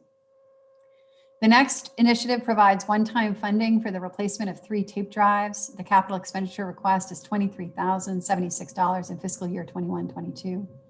The tape drives will replace older tape drives and standardize the tape library to the new tape formats with a larger capacity to hold data. The next initiative provides one-time funding for the replacement of 10 scanners. The all other request is $52,907 in fiscal year 21-22. The current scanners will be 5 years old, are reaching end of life, and need to be replaced. The scanners are needed to maintain and keep up with the ever-increasing volume of daily document scanning. The next initiative provides one-time funding for 130 laptop computers. And it states here in branch offices statewide, we would propose an amendment to merely say statewide, because some of those computers may be needed in the main office. The all other request is $173,403 in fiscal year 21-22. These laptop computers will replace personal computers that are going to be 5 years old and are scheduled for replacement, and will facilitate working remotely if needed.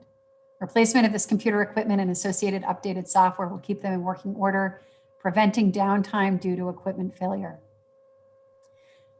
The last initiative provides one-time funding for the replacement of 2 cluster switches for the production storage array.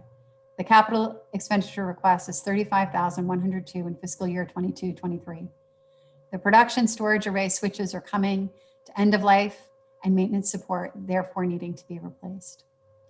There is language item in part 1 on page 4 authorizing the state comptroller to carry forward any unexpended balances in the personal services and all other categories in the Department of Secretary of State Administration Motor Vehicles Program after all financial commitments for salary, benefits, and other obligations and budgetary adjustments have been made at the end of fiscal year 2021 and fiscal year 21-22 to the all other line category for the following fiscal year in the Department of Secretary of State Administration Motor Vehicles Program to be used for the procurement and implementation of hardware and software for computer modernization projects, and provide funding for the increase in the statewide cost allocation plan or STACAP obligations.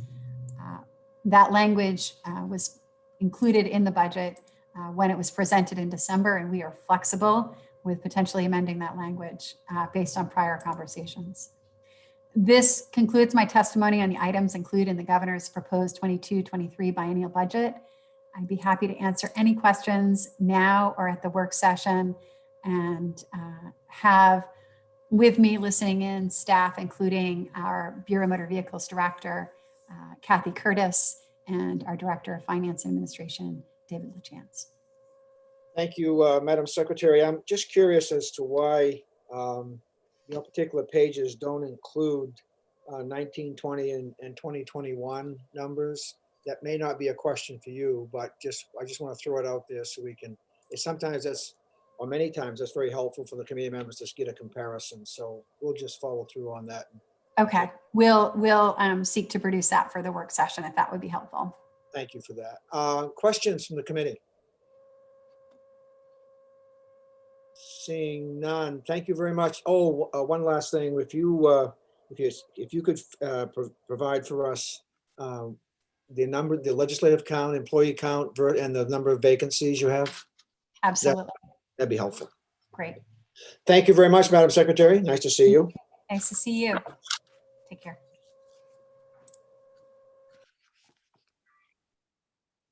And the last presenter is Commissioner of Transportation, Mr. Van Note. Commissioner, thank you for being with us.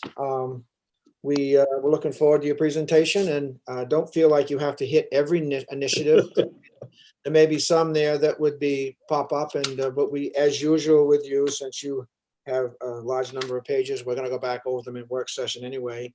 We look forward to your overview on this. Thank you. Thank you very much, Senator Diamond, Chairman Martin, and other distinguished members of the committee. My name is Bruce Van Note. I'm the Commissioner of the Maine Department of Transportation, and I am pleased to be before you today in support of Governor Mills' Highway Fund biennial budget for FY22 and FY23, specifically the portions that relate to Maine DOT. Like all Highway Fund budgets that have been before this committee in recent years, this is a baseline budget to maintain current services, and it is the primary way that Maine DOT discharges its mission, which is to support economic opportunity and quality of life by responsibly providing our customers the safest and most reliable transportation system possible, given available resources. And that's what we're here to talk about, is the given available resources part.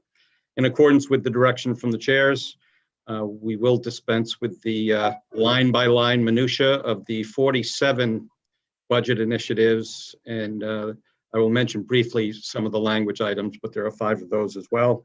And instead, past committees have found that kind of using what I call a Google Earth approach, from taking from the highest level and talking at that level, and until we drill down eventually in work session and talk about each individual line item. So to use your limited time today, we will focus on kind of the scope of the transportation challenge, and then a review of sources and uses at a relatively high level. We will mention a couple of things that I've already heard questions to try to answer questions. For example, I sit here proudly representing the usually 1,800 filled positions at DOT, but we have 2,000 FTEs and we have 296 vacancies, FTE equivalents, which represents about 14.8%. And you will see that as one of our language items that we actually use that attrition rate to fund basic programs. So turning to the second page of my testimony, I'm not going to spend a lot of time on this because we covered this before in a legislative briefing, but as this committee is probably more keenly aware than most people in Maine, providing safe and reliable transportation is simply a really big job in Maine. We have a relatively small population with limited income spread out all over a big state. We are the less densely populated state east of the Mississippi. And to do that with our geography and our geology, we have a very vast transportation network, which includes 8,800 centerline miles of highway, almost 3,000 bridges, 6 commercial airports, 1,200 miles of track. We support the Downeaster service. We have a state ferry service. We have 21 transit providers that have over 420 vans, and we support 3 major seaports. As I said, we'll get into sources and uses, but one thing I recall when I was in a very similar position, kind of like to new members of this committee at one time. In the course of a week, they said, here, present this budget, because then Jane Lincoln changed jobs and they said, here, do this tomorrow, kind of thing. And so I remember the big eyes kind of feeling of like, what? Could you give me the highest level first? And they give you a budget document, which is the lowest level. So I found that just kind of making a very high level comparison to our neighbor to the west, New Hampshire can be very illuminating. They have about the same population. And if you see the map that we're provided on page 2, obviously everyone knows Maine's a lot bigger. And if you superimpose it, that line roughly is, you drew a line from Jackman to Wiscasset roughly. That's New Hampshire to the west. All we have to do with the same population, take care of the rest of the state. So a lot bigger, double the highway, state highway miles, about 40% more bridges to meet our needs, including like inhabited islands and that. We also support a lot of modes of transportation. We have Downeaster service, we have the Island Ferry service. So simply put, we have more infrastructure per capita than by far than New Hampshire. Compounding that is Maine is obviously further away from Boston, and that is the primary reason that Maine's per capita income is lower than New Hampshire. So that obviously limits policy options on revenue. So that's kind of baked in the cake when you're taking care of transportation in Maine, is all those just kind of basics. And I think it's important to kind of recognize that before we get started and talking individual numbers. What that leads to is the fact that we always have a lot more to do than we have money to do. I mean, that's probably true of every public works director and every DOT. How much exactly is our unmet need? This committee is aware of the most latest calculation of that was the Blue Ribbon Commission, which, by the way, seems shocking, was only about a year ago. It feels so much longer than that. It feels like ancient history. And in fact, we are in the process of trying to update that as we speak. We're trying to look at our highway corridor priorities, find out if we can squeeze more value out of each dollar, skinning up treatments. We're in the process of doing that right now, and we may be asking the chairs to come and give a presentation on that, because there is a statutory obligation to come back and report on our statutory goals and any changes to those goals. So we'll be talking about that later. But it's clear that our unmet need is large and substantial and chronic. The Blue Ribbon Commission found it at $232 million a year. That was per year, not per biennium, per year, after assuming $100 million in bonding. So it's a big job. And I'm very fortunate to lead a team that's up to the task. We could use more help in terms of funding, but I feel very blessed to be leading a group that gets the most value out of it. So it's in this context I stand before you to talk about sources and uses of funds. With this perspective, you can see that we are already a, whatever term you want to use, bare bones, no nonsense, baseline budget, whatever you want to use. And that's the same with all highway fund budgets produced recently. In fact, if you consider the capital nature of what we do, as you will see, almost 2/3 of what we do is capital in nature, which due to budget rules is considered, like part two. It's like an add-on. It's not part of your baseline budget. So 2/3 of what do we do is not part of our baseline budget, which is kind of interesting. So we have to get to bonding just to kind of do what we do every year. And so that's why we talk about other items outside the regular budget, like bonding.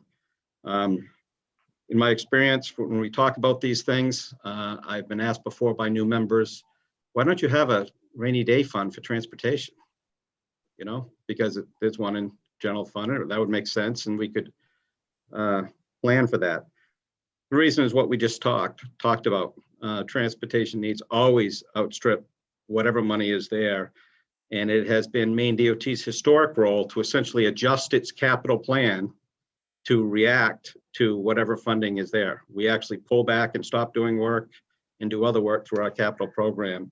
I've heard others say it's always raining in transportation. That sounds a little negative to me, but the reality is we have the capital program to adjust to increases and decreases in transportation funding. Simply put, we take the resources we have and do the best we can with what we have. With that, I'd just like to hit some high level kind of sources of funds. As Chairman Martin said earlier, the only committee that has its own budget, so you can set policy and you have, so the sources of funds can be more important than just, the line items of budget of where it's going. On page 4 of my testimony, there's a chart there that you've seen various iterations of already this year. And I just like to hit all those. Some of those are outside this budget alone, but they're so critical to what we do. We try to put it together in one place so you can see the forest through the trees. I'll start at kind of 12 o'clock on that and briefly hit these as we go around. The large green wedge is the thing that most people think about. It's the highway fund. It's state cash. For DOT, it's about $526 million over the biennium, or almost a third of all our resources. When you step back, looking at revenue forecasting, given the pandemic and other, how much money is there to allocate from those traditional highway fund sources, which are fuel taxes, motor vehicle fees represent the vast majority, over 90% of those fees. And there's $690 million available for allocation to all highway fund agencies. And if you just stop and you go, well, that's 3.5% higher than the last biennium, the one that is still finishing, right? The one that's not quite done yet. You have to remember the one that's not quite done yet is the pandemic induced lower revenue. So even though it's 3% higher from the kind of cratered revenue of 2021, it's still less than about $30 million less than the biennium before that. So the pandemic left a mark, and you've seen the graph, and roughly it kind of adjusted down about 30 million. For Maine DOT, the green wedge is about 1.4% lower than we've had in the previous biennium. Overall, if you look at the highway fund revenue sources, DOT takes the lion's share, about 70% of all those revenues. Before I move on, fuel taxes being so important, about 2/3 of that green wedge.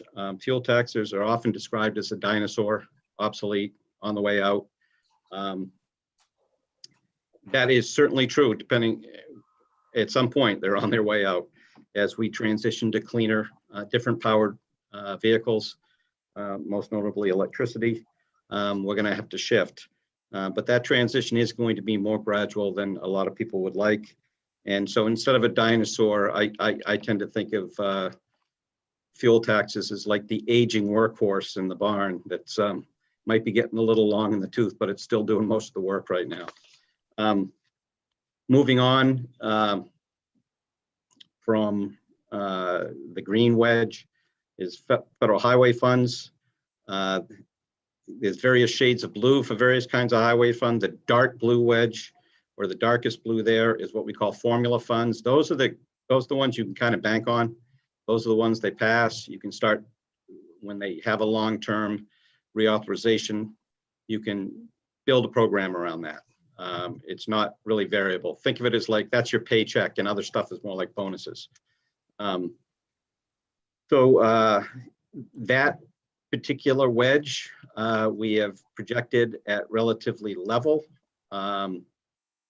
The current FAST Act, which was extended in one of the CARES Acts, expires this September 30th of this year.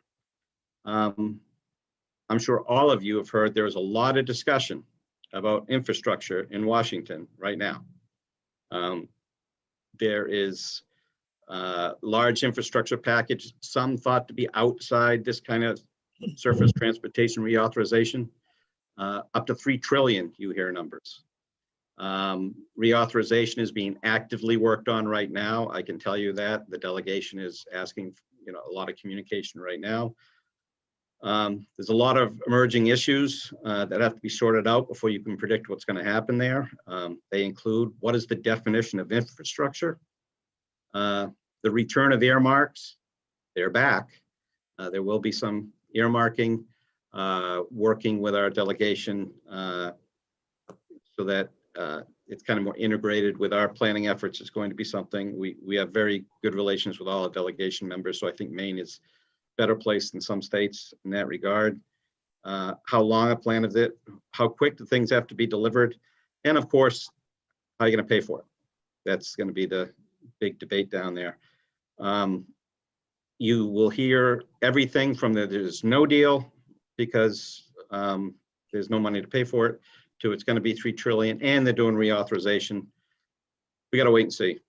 The honest fact is we have to wait and see. Our budget is built around that number staying relatively level, because if they don't, continuing the resolutions is what we do, and it stays level. If we get a bonus, if you will, if something happens, suffice to say we will adjust quickly to that with our programming.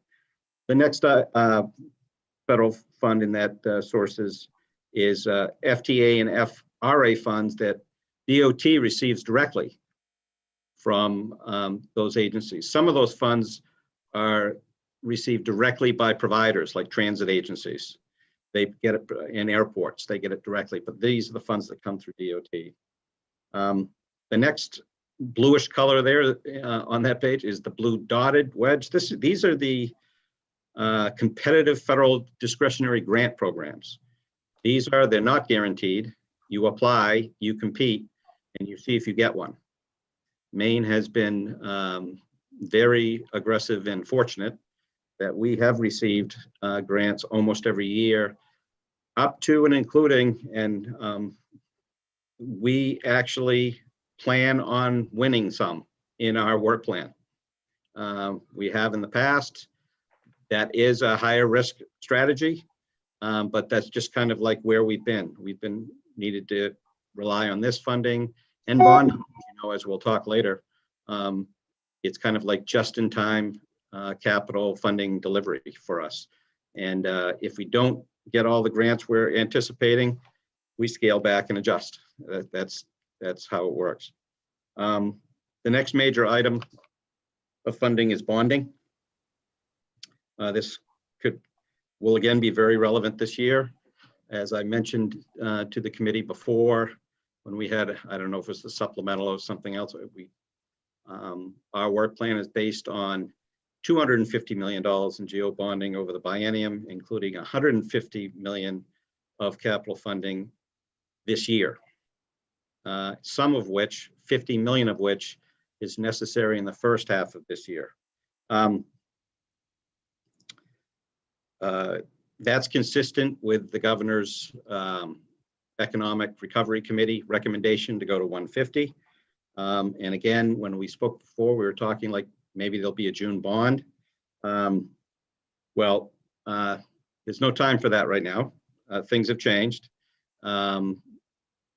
Good things, potentially. There has been an American Relief Plan passed that provides some funding for the states. It's believed, based on current guidance, that we could use some of that for transportation. There is a proposal to use some of that to avoid the need for the June bond, which can't happen now anyway, just because if Secretary Bellows was still here and she tell you what date you need to have final authorization on a bond vote, it would have been somewhere in the single digits of April. Well, we're not going to meet that. So we either are heading to a piece of the American Rescue Plan. But regardless, I just need to make clear, as I did previously, that this kind of capital, 50 million in capital funding is necessary somehow, or we can't continue with our advertising schedule this year the way we are putting out work now based on kind of just-in-time capital delivery. That's not a situation we like to be in. I hope I've made clear before. We would prefer to know a lot more in advance. But in order to kind of keep the capital production going last year, we used some of the July bond to take advantage of lower traffic levels and better prices to get some work done safely and more cost effectively last year, keep the economy going. I think it was a good call. I think construction in Maine was favorable. We were one of the top states in the country in terms of adding construction work and construction jobs. Other states that what I call dropped anchor and just stopped work, not so good. And so, but what that did is create this need for 50 million. If for whatever reason, federal guidance or we know this could be part of a larger discussion that's happening, and I say in the building now, but I guess I'm in Zoom, right? You know, a larger discussion on what might be a general funds supplemental budget in the future. There is another mechanism that this committee has used before, tried and true, a TransCap revenue bond over at the Maine Municipal Bond Bank. That is another way that this committee, through this budget, could if we get there, I know that's several work sessions away, but if we get there, could raise this 50 million so that our work program this year doesn't have to be curtailed.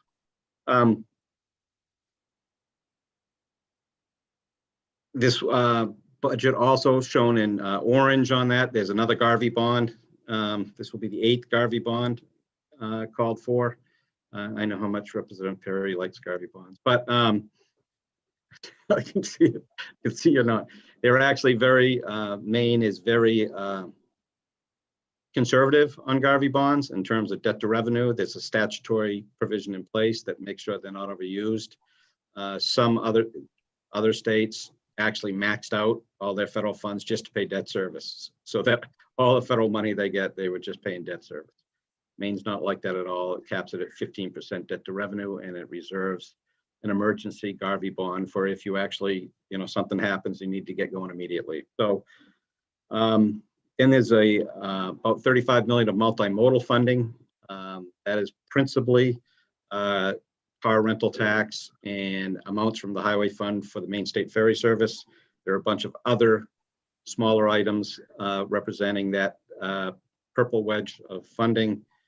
You can, if you look at it, the very last page of my testimony has a appendix that shows all the various monies in and out on multimodal funding. Experience shows that we get questions on multimodal, so we tried to be as detailed as we could on that, and we'll look forward to answering specific detailed questions in work session. Shifting from, you know, where the money comes from, I'm going to kind of, this is kind of like getting into the more like the line items, Senator, so I'm going to really zip past these because I think we're going to be getting there in the future. But at the very highest level, on the top of page 7, you see where the money goes. Roughly 2/3 of our money, over 2/3 if you count local road assistance, is about highway and bridge capital programs. That makes sense to a lot of people given the importance of the highway and bridge program to the entire state of Maine.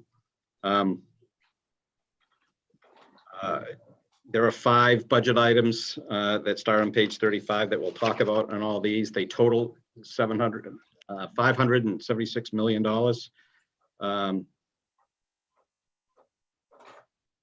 It also includes the Highway Light Capital Program, which is where light capital paving resides. I pause on that because that is a perennial question from the committee. How are you doing funding for light capital paving? I will tell you that there's been a change in policy driven by me, is trying to find ways to stretch the dollars further and cover more miles with less dollars. We have upped the goal for light capital paving statewide every year from 600 miles to 725 miles. That is a very cost-effective program. It's $50,000 or yes per mile. Heavier paving treatments can be many multiples of that. Reconstruction can be $3 and $4 million a mile. So it's how we essentially manage over half of our system. Everyone will call that is a 7-year useful life. That is, and maybe that might be stretching it. Maybe the way I should say it is, we pave every 7 years using light capital paving. And in the first 2 or 3 years, the customers are happy. In the middle years, there starts to be some grumbling. By year 6, we sometimes get a call from one of you, and then we say, we're paving it next year, and that's how we do it. I mean, I will tell you, I didn't go to Orono Engineering to learn to manage assets that way, but necessity is the mother of invention, and you have to do something. Because it has such a short useful life, I mention this because it requires cash. Most of what we do at our capital program for our state funding comes from bond funding, one way or the other. This has to be, this has to be cash, or I guess we could, get 10-year money or 10 or longer year money out on a 7-year asset. That's like taking a long load out on a 7-year car. That just doesn't make a lot of sense. So we need $72 million a year on that. We never have it all at one time. We cobbled it together. But a primary way we get it is from what we call TransCap residual cash, which if you look at Appendix B, it's this highway fund flow chart that you've seen before that we've given you. If you look off to the far left there, you can see that there's funding that goes into the TransCap Trust Fund of the Maine Municipal Bond Bank. That has to be at 2 times the debt service of the revenue bonds over there. And the residual cash that's not necessary after the debt service is made, you'll see goes down into the light capital paving program. The only way we're allowed to do that is to get language, because the original TransCap law that dates back 10, 12 years said you needed a 10 or 10-year useful life, and given that doesn't, we change it to 5 years. We have asked for this language item, language Part D, every biennial budget for the last 5 or 6, and we honestly think it's time to put that in statute, because I don't see that program going away. It's how we manage over half the system. Another big part of the capital program that people are all interested in is the local road assistance program. That's a program that's 9% of the DOT budget. That's kind of a funky program, because as we go through budgets and the DOT amount goes up and down, there's always a companion number for the local road assistance program to go up and down for that 9%. It's a substantial program. It's almost $43 million up for the 2 years. That hasn't been increased for a while. Honestly, if we had more revenue, I do wish we could do more in that program to help our municipal partners. But I think right now, keeping it where it is probably the best we can do. Moving to the next major use is our maintenance and operations program. That's kind of what probably more people think of DOT, it's our crews. That has multiple items that start on page 5 of our materials and page 28 on the OPR documents. It's $376 million for this. I mean, this is where 1,000 of our, or 1,100 of our employees is in these crews, and that's where you see a lot of the FTEs. Obviously, they are at the front lines. The reason you're able to get to work in a snowstorm at 2 o'clock in the morning is because they're out there, and they operate roughly 450 plow trucks statewide. In answer to the question of Representative O'Connell, we wanted to highlight on page 4 that we cut our truck purchase amount in this budget from down to from about 7.5 to 6.25 million a year. This isn't that complicated. There's a lot going on, and we have a very detailed truck management system, but I just kind of simply go, well, you got 450, how long do they last, right? If they last 15 years, you got to buy 30 a year. You know, you got to replace 30 and at $250,000 a piece. We're going to be down from that. We're going to be replacing closer to 25. And if our head of fleet was in charge of this budget, we'd be getting 35 a year. It's just the nature of the replacement plan, and given the pandemic and given what we're going through, we're going to make them last a little bit longer. They are going to last beyond 15 years for right now, but we're much like Commissioner Sawchuk talked about, we're going to have to catch up when we get past this biennium. You can't do that forever. I mean, it ends up costing you more in the long run if you keep doing that. Fleet is an internal service fund that works within maintenance. So we mentioned that. Those documents are, it's a lot more than just the 450 plow trucks there. And then we have multitude of multimodal programs. We just recently, we tried to update this. As I've mentioned, I think to the chairs in a couple of meetings, it's a real exciting time to be in transportation right now. I mean, there's a lot going on all the time. And one of the things that's happened is that there was some what we call CRESA Act, or a CARES from December funding for transit that provide additional funding over and above the normal funding. And if you look at the last appendix, you'll see it there on the CRESA. So we wanted to list that. And you'll see the sources and uses on that sheet, all the in and all the out. Car rental tax, where the money goes, the multimodal transportation fund, they're all shown on there. These items are all detailed on pages 41 to 49 of our budget document.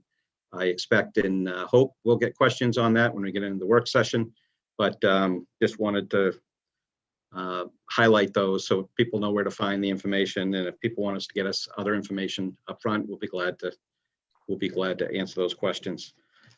And then just based on experience from previous times, we hit a couple items that may not be listed in one place. We often get questions about IT and the cost of IT. It's sprinkled throughout all these items. It's not its own budget. It's sprinkled throughout the various programs. And if you add them all up, it's about $15 million, which is an increase of 13% from the baseline. I know that that's always, I mean, and everybody gets an IT bill and you go, you know, your first reaction is, what's that for? I can tell you, I kind of can feel what it was for during the pandemic. The remote work, the ability to laptops, the support. I will tell you that IT earned their money during the pandemic, and they still have. But anyway, I just wanted to highlight that one. And then there's some standard language items, Senator. You asked for those. Just like budgets in the past, this committee has traditionally, we've proposed, and the committee has agreed with the policy that if there's unallocated, if there's highway fund revenue at the end of a year that came in over projections, there's no need to wait. That can go to capital programs. We don't hire people with it. We put it into capital programs. Often, by the way, that light capital program that we're talking about that's short a lot of times, if there's unallocated personal services or unspent, there's also what we call a trapdoor that goes into the capital programs. And there's also a language item where we actually manage our vacancies closer to 14% right now. It's not sustainable, but it's a smart pandemic thing to do right now to try to keep things, put as much money as we can into product on the road that affects our customers than personnel right now. With that, I just want to say thank you to Governor Mills, this committee, and the 1,800 men and women of Maine DOT. I couldn't be more proud of a group of people during a pandemic. I think you've already heard me brag about during a pandemic, we delivered more capital projects on time percentage than ever at 94.5% last year. Enough said. And we found a way to plow without having two in a truck, without shutting down whole camps. It was a whole team effort, and I couldn't be prouder. And with that, I'd be happy to answer any questions, and thanks to the chairs in this committee for their time this afternoon. Thank you, Commissioner. We really appreciate that that testimony, which, and thank you for being so thorough on that. It really is something we can refer to throughout the work session process. And so that's very, very helpful. We appreciate it. And we'll ask if there's any questions from the committee. Representative Perry. Thank you, Mr. Chair. Mr. Commissioner, thank you for coming. Great presentation. You mentioned about the Garvey bonds, and I really don't have an issue with them as long as we've got plenty of room. I believe it's 25 million underneath the 15%. How close are we getting to maxing out our, because I know when I was here before, we tried to stay around that 11, 12% number. And then that gave us more room, maybe for the work session. Well, I'm waiting for Karen to phone a friend here. You know, she's doing the math right now for feverishly. I think we're still around that kind of 13%, but we will have that. Okay. Also, real quick, with it being seemed to be a much lighter winter, should the transfer be a little bit more for not needing quite as much overtime this year than previous years? Or, you know, is that going to help us a little bit? It does. It does. But that normally falls. If you'll recall when it was a long time ago, when we first created the light capital paving program, the little blippy language said it can vary depending on how the winter goes, right? Right. And so that's usually where it goes, because it's the closest. Our maintenance, even though it's listed as a light capital paving program, our maintenance forces, that's mother's milk to them. I mean, it's how they manage their basket case roads. So that money tends to go right over into light capital on its own. So yes, it should be better this year. January and March were very kind. Just real quick, and I'm sure you've already done this, but knowing how, you know, desperate DOT is for money, and we need more money for roads and everything else, and I'm sure you've already said this to the governor, but you know, it would be really nice to have an actual capital amount coming out of general fund. You know, we always try to get direct cash. Maybe this is a real good time to say, Governor, you know, we really need some money here. I think it's pretty important, especially maybe that 50 million right away. Because we've had some big expenditures out of general fund, and we seem to only get debt service, which is good, but we really need, you know, more. I hear you. Those conversations are ongoing. I wouldn't minimize the debt service, as I know you don't. There was a time that highway fund debt service was up around $40 million. That is not there anymore. That's not to say that the highway fund isn't supporting debt service. If you look at the kind of flow chart over at the Transcap, there's still about $40 million of debt service for revenue bonds coming out of the highway fund, right? Yeah. From highway fund sources, but they used to be on top of that general obligation on debt service, and that's all on the general fund side right now. So I don't want to underestimate that. That's the equivalent of 7 cents, 6 cents on the gas tax.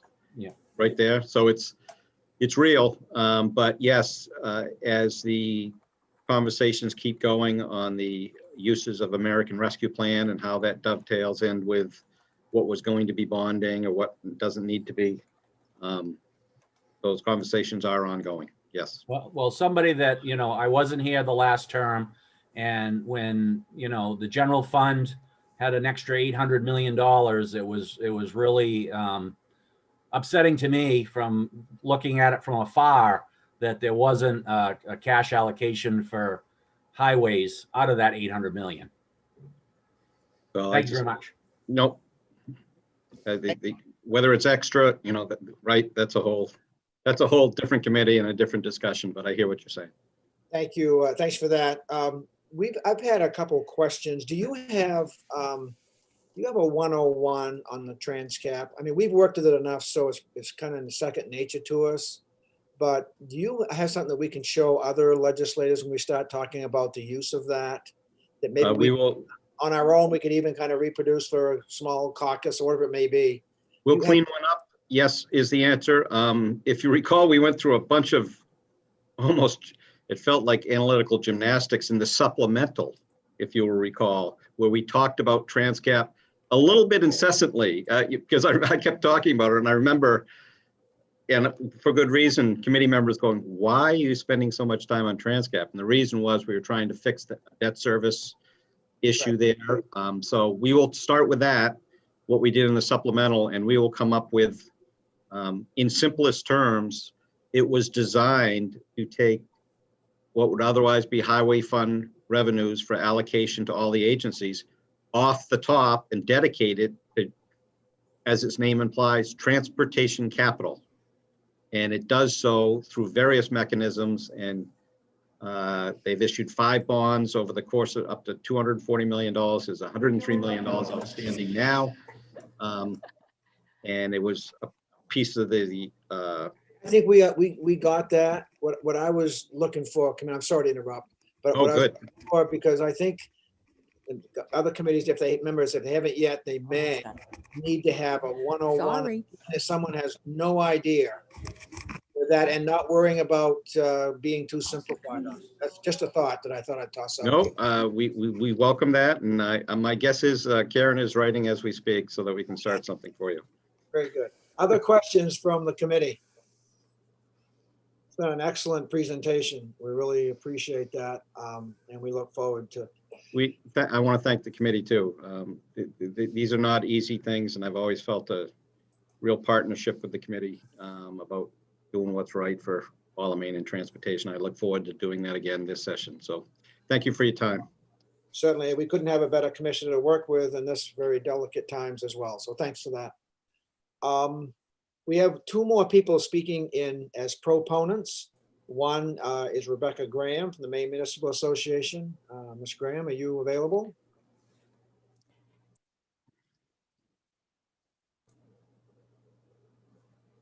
No, Rebecca.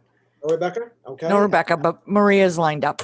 Maria Fuentes is the last person to speak as a proponent. Welcome, Ms. Fuentes. Thank you for being with us.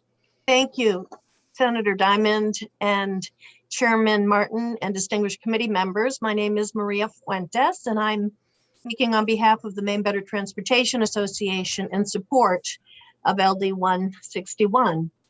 Our members include companies and individuals, primarily from the private sector, who plan, design, build, and use our transportation system. I really don't have too much to say about this. As the chairman said, the commissioner always does a very thorough and effective job of pointing out the challenges the department has before it. Clearly, the underfunding has become a chronic problem, but we do appreciate the department in terms of what a great job it does with its constrained finances with the oversight of the committee. And it's been mentioned a couple of times, we'll be very interested to see what is going to come, the way of the committee relative to the relief funds from the federal government, because obviously we don't know yet what that might look like for transportation. And certainly in the large infrastructure bill that we're hearing so much about. And so there's a lot of uncertainty, but hopefully there's a lot of opportunity. So again, we do support the budget, and we thank you for the opportunity to speak today in favor. Well, thank you very much, Ms. Fuentes. We appreciate you being here and sharing questions from the committee.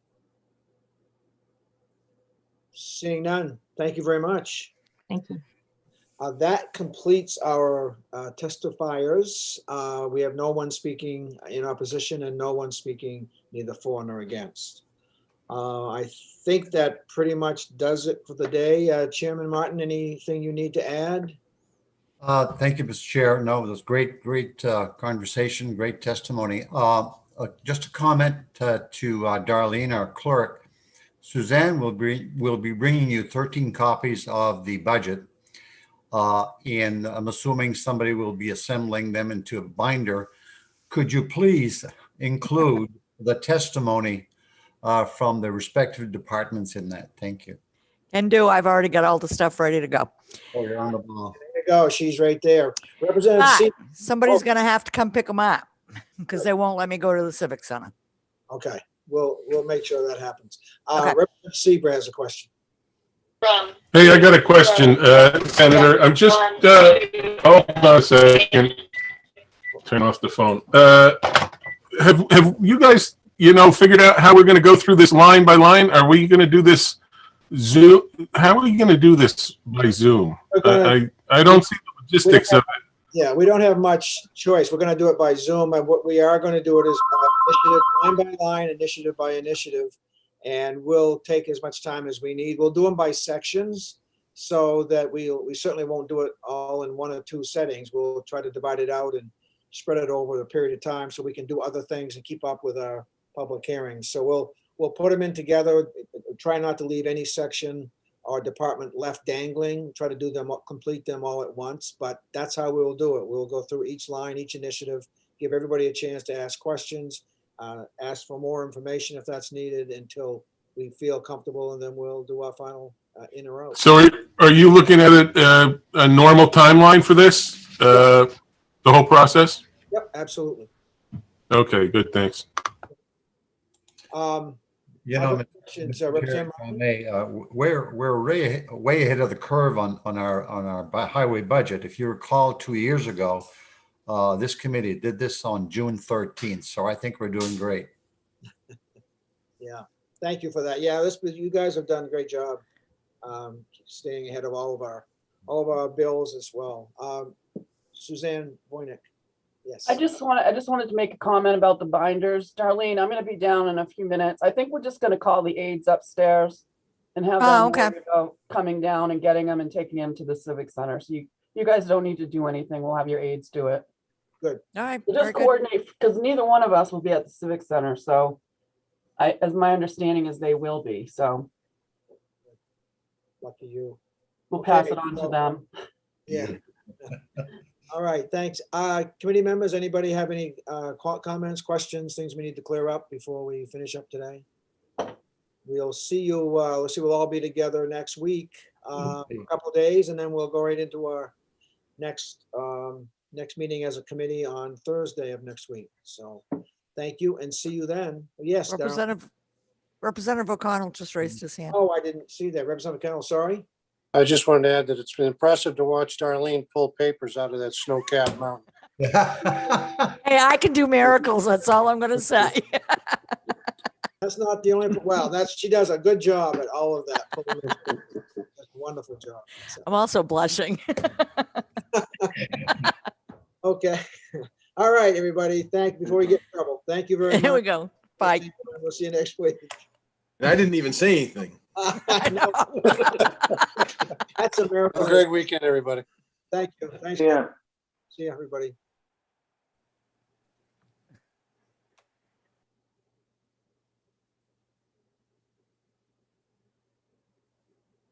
All right. There's no participants left.